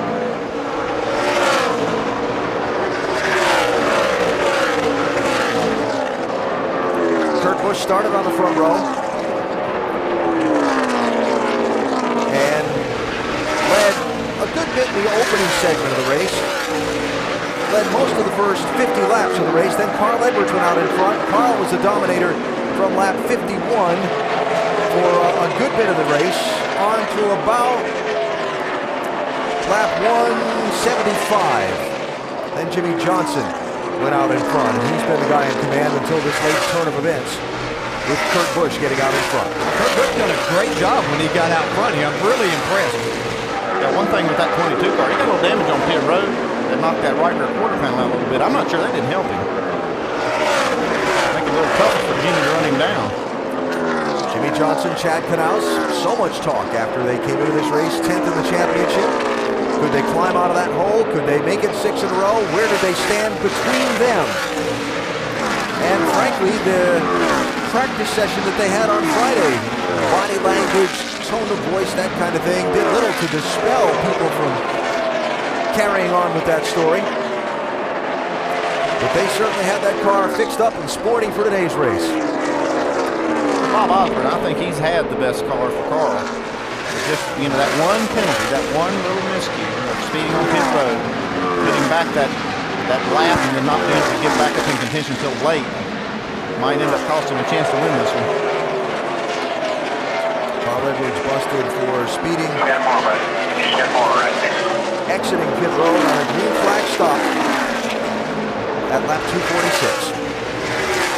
Knocked him back to 25th at the time. Now he's running third, trying to close. Look at that. Johnson hanging it out. Edwards hanging it out. We're going to have Atlanta flashbacks here. These guys sliding all over the place in the final laps. Jimmy's really struggling with his rubber buildup right now. You can see Johnson get in that rubber buildup. His car really, really wiggling right there. Looks like Carl just power slid through the corner there that last lap. They're giving it all they've got. Probably takes a little discipline when you've got these guys in sight like that to not overdrive the car.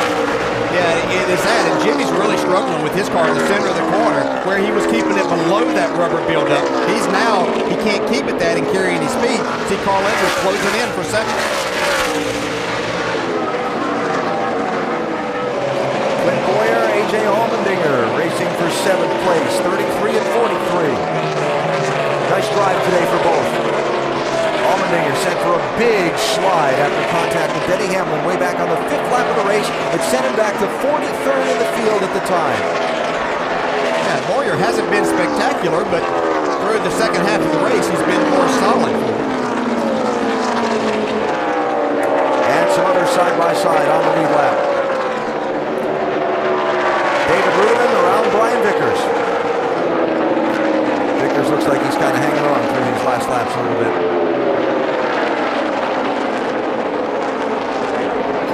At the moment, the race appears to be for 2nd place. Kurt Busch, 0.8 of a second on Jimmy Johnson and Carl Edwards. If the 22 slips, they'll be right there on him.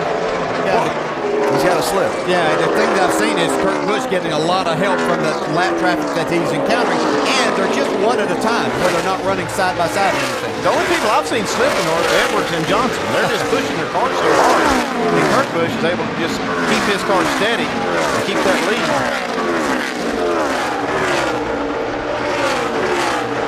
He's still just 0.8 of a second last lap. Man, that's got to be tough, Dale. You can just see him. You can almost reach out and touch him.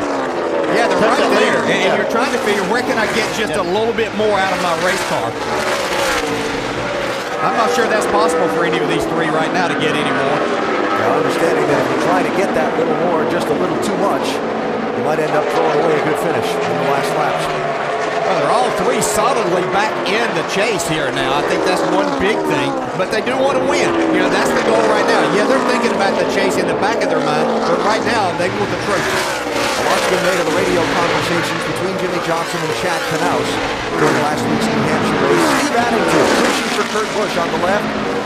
There are some tense radio conversations as well, as his driver has struggled to manage expectations and the reality of them working through the handling in the late laps of these races. Yet they came here to Dover this week. Kurt said, I've been a champ before, we can do this. Now they're 2 laps away from going to victory lane. They're proving they can do it. They adjusted this car when it wasn't so good in the middle of the race, turned it around, and now looks like he's going to get this victory. 1 to go. The only driver in the top 10 in the championship standings all season long. That man, Kurt Busch. Just the 1 win on the road course at Sonoma. But steady, solid. After finishing 22nd in New Hampshire a week ago to lose ground in the championship, they're going to gain it all back with a win on the Monster Mile today. Kurt Busch wins at Dover. That's what I'm talking about. Yeah.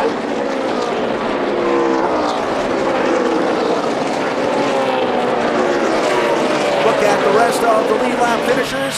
But it is Kurt Busch getting the jump on Jimmy Johnson on a late restart, hanging on to another restart and pulling away to score the victory, his second of this season.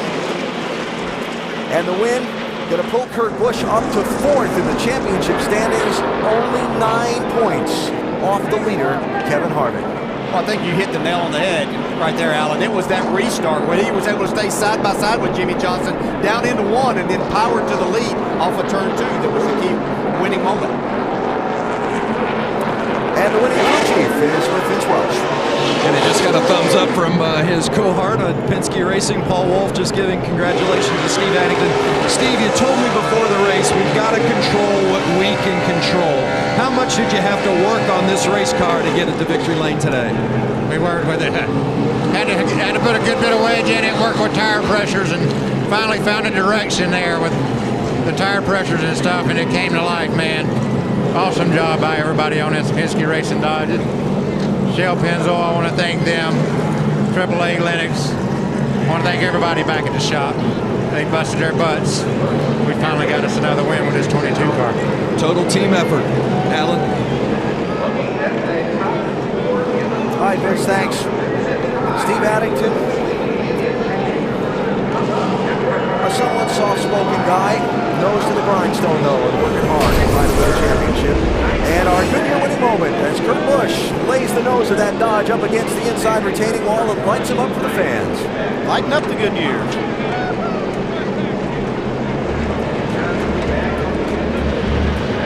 And the victory lap for Kurt Busch. We'll meet him in victory lane, talk with some of the other top finishers as we come back to the Monster Mile.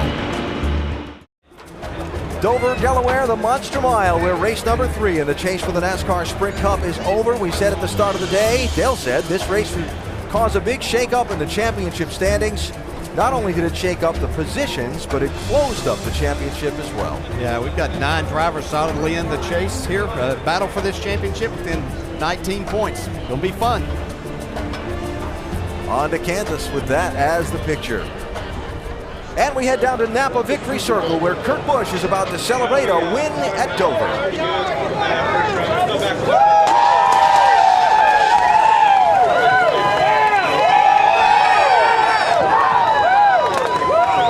You know, it feels good for Kurt Busch to celebrate here in victory lane today after that 22nd place finish last week at New Hampshire. Had a lot of people questioning whether this team was going to be strong enough. And we talked before the race, Kurt, about how important it would be to have a bounce-back race for you this week after New Hampshire. What's this say about this 22 team? Well, it's just a perfect execution today with pit stops, with making the car better during the race. That's been some of our struggles when the track rubber's in.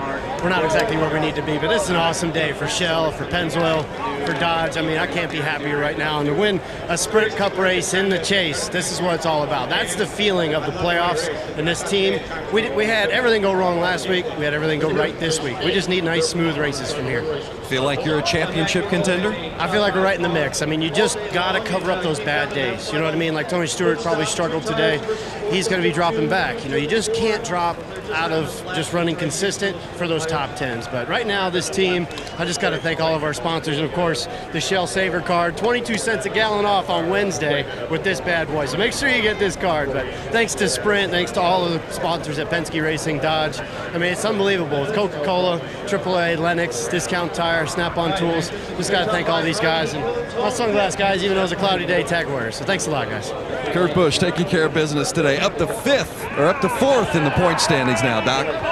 Now, this is the Jimmy Johnson we're accustomed to seeing. For the 6th consecutive race, he led the most laps. Jimmy, looked like you had him covered most of the day until that final run when the 22 got by. What were you battling?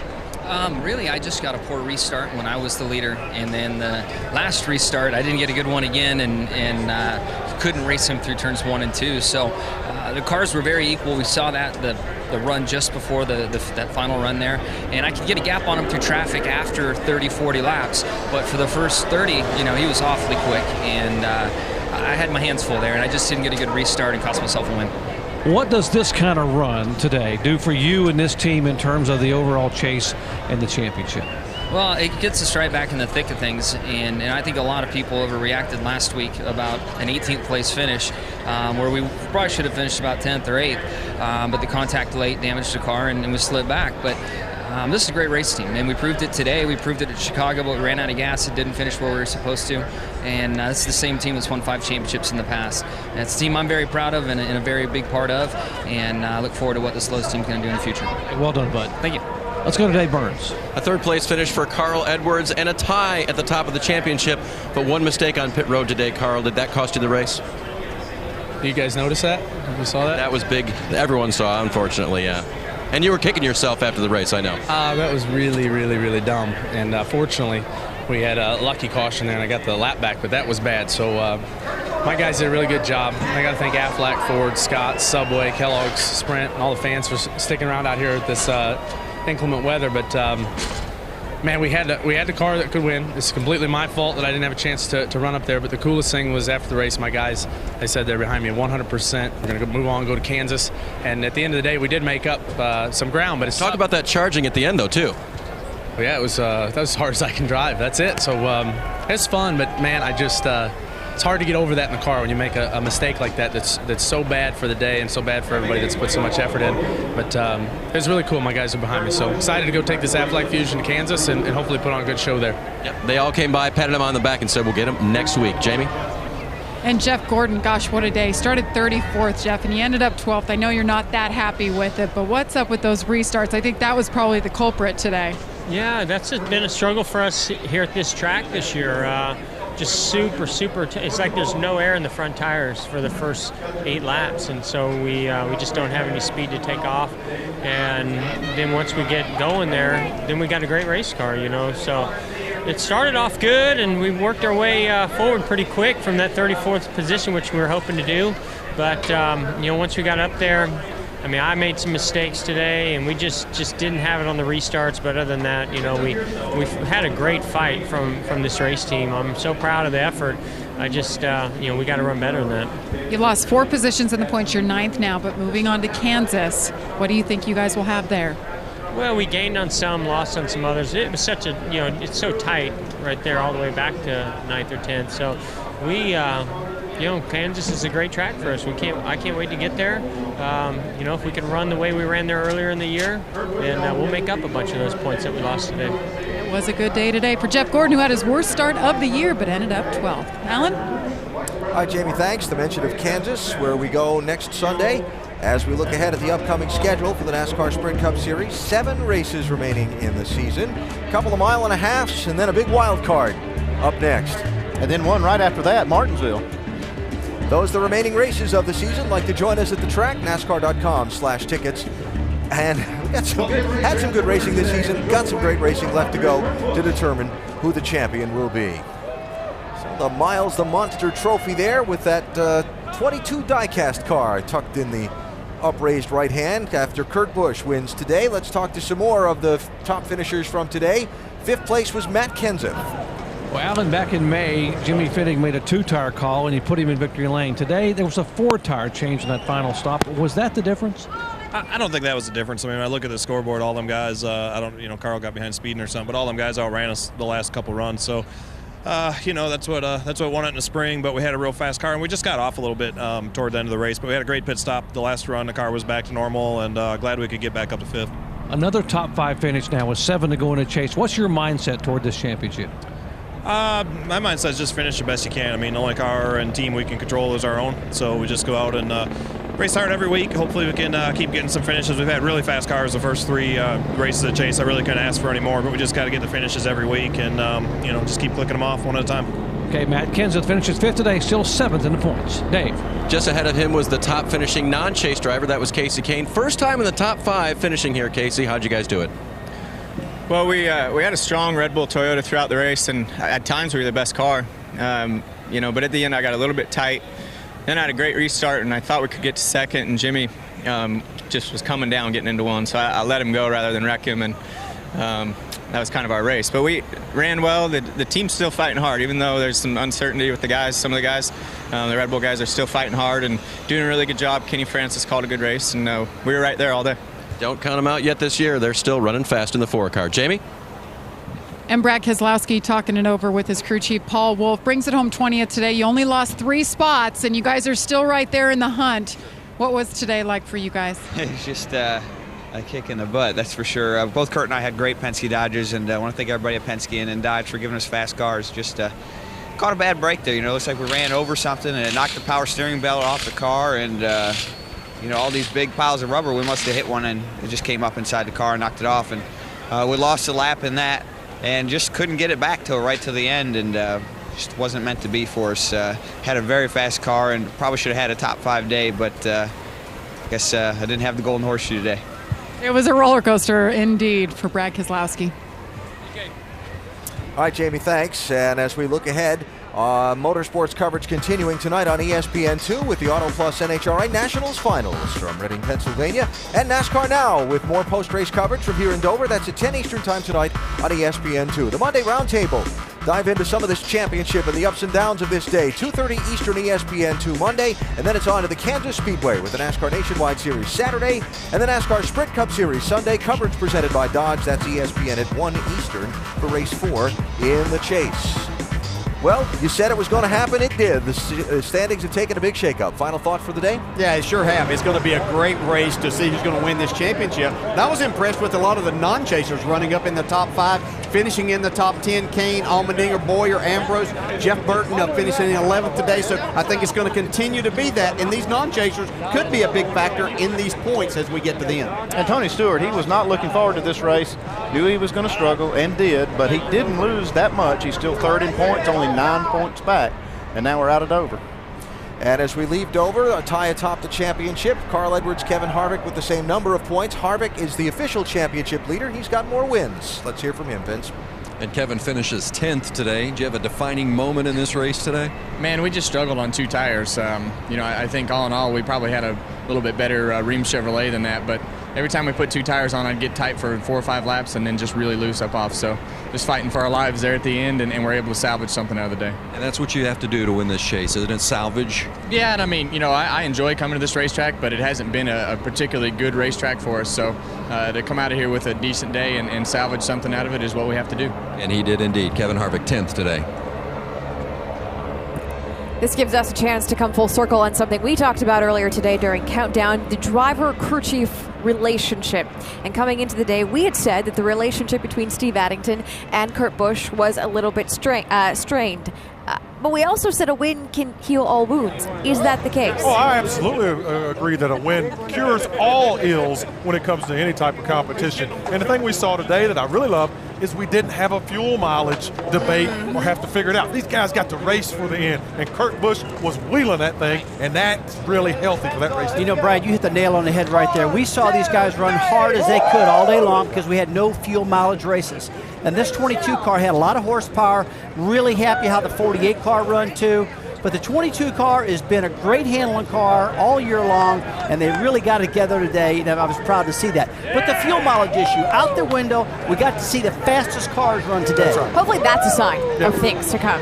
Jimmy Johnson also had another solid day for the 6th straight race at Dover. He led the most laps. He finished 2nd, and we'll be honest, coming into the day, we had the conversation, this may be it for that team. Well, is maybe this day the turning point for them now? I think it really got him back in the game and made a lot of us look stupid that thought that he was out of it. I will tell you that. Yeah. I mean, the guy moved from 10th in the points all the way up to 5th right now, dominated, led 157 laps. Looked like the Jimmy of old, and so anybody that was doubting him, and I got to tell you, I was doubting him a little bit. Well, yeah, of course. He proved us all wrong. Oh, that's right. But once again, they got to race for it. If they get to race for it, this group, this 48 team, will be the team to beat. And that's what was fun today. The past few weeks of the fuel mileage issue creates the speculation because no one knows what's going to happen. Right. So we sit here and we're going to judge that. And that's fair on our part, but it's also unfair to the competitors. Especially for that 48 team in Chicago. They had been running well all day long, and like Jimmy Johnson pointed out, we ran out of fuel. That's right. The other driver to talk about is the guy who was leading the points coming into this day. That was the guy who won the first 2 chase races, Tony Stewart. Not the best day for him. He finished 25th in points, but right now he's tied for 3rd in points with the 22 car. Salvage effort? Yeah, it was a salvage effort. It was fine. I mean, he finished 25th. We all knew that he was going to struggle here. Right now, he's only 9 points out of the lead, and he's going into Kansas, a track that he really runs good at. So he's got his bad track out of the way right now, Cole and Brad. Yeah. And I think he should be really happy where he's at, only 9 points out. Well, the thing is, they struggled all day. They did not run very well, and I thought it was going to be much more of a catastrophic day for him once I saw where he finished and where he ran. But only those 9 points, that's nothing for a guy like Tony Stewart. He's already ripped off 2. I don't know why he can't rip off 2 more. Top 9 drivers separated by just 19 points. It will be certainly fun to watch next weekend when we head to Kansas. It's the NASCAR Nationwide Series at Kansas, Saturday, 3 o'clock Eastern on ESPN2. And then we'll see how this chase shakes out in race 4. It's the Sprint Cup Series at Kansas, presented by Dodge, next Sunday at 1 o'clock Eastern on ESPN. Coming up next, we've got SportsCenter. Final thoughts as we say congratulations one more time to Kurt Busch. Good run out of Kurt Busch, but right now we're going to Kansas, and I'm telling you what, that's a really fast mile-and-a-half racetrack, another style. You know, we've had a 1 mile high bank concrete track. Next week, not the case, Brad. Yeah. Once again, Kevin Harvick, he just kind of keeps hanging around. He and crew chief Gil Martin, they get a good solid 10th place finish, and he goes out of here leading the points. Keep an eye on him. We'll have more to come from Dover on SportsCenter coming up next. Congratulations once again to Kurt Busch. This has been a presentation of ESPN, the worldwide leader in sports. We'll see you in 1 week when we are in Kansas. Number 3 in the chase for the NASCAR Sprint Cup is underway. There you go, bud. Good job. Carl Edwards hunting for the race lead. Every time there's a lead change, there's a new points leader. You were doing a hell of a job, Jimmy. Thank you. Let's do this. I can't make it do something it doesn't want to do here. Do later, the 22. Here comes Carl Edwards charging up through there. Kurt Busch wins at Dover. This copyrighted telecast may not be reproduced, retransmitted, or used in any form without the authorized written consent of NASCAR Broadcasting. NASCAR would like to thank all of our loyal fans for your continued support, and we hope you enjoyed today's broadcast.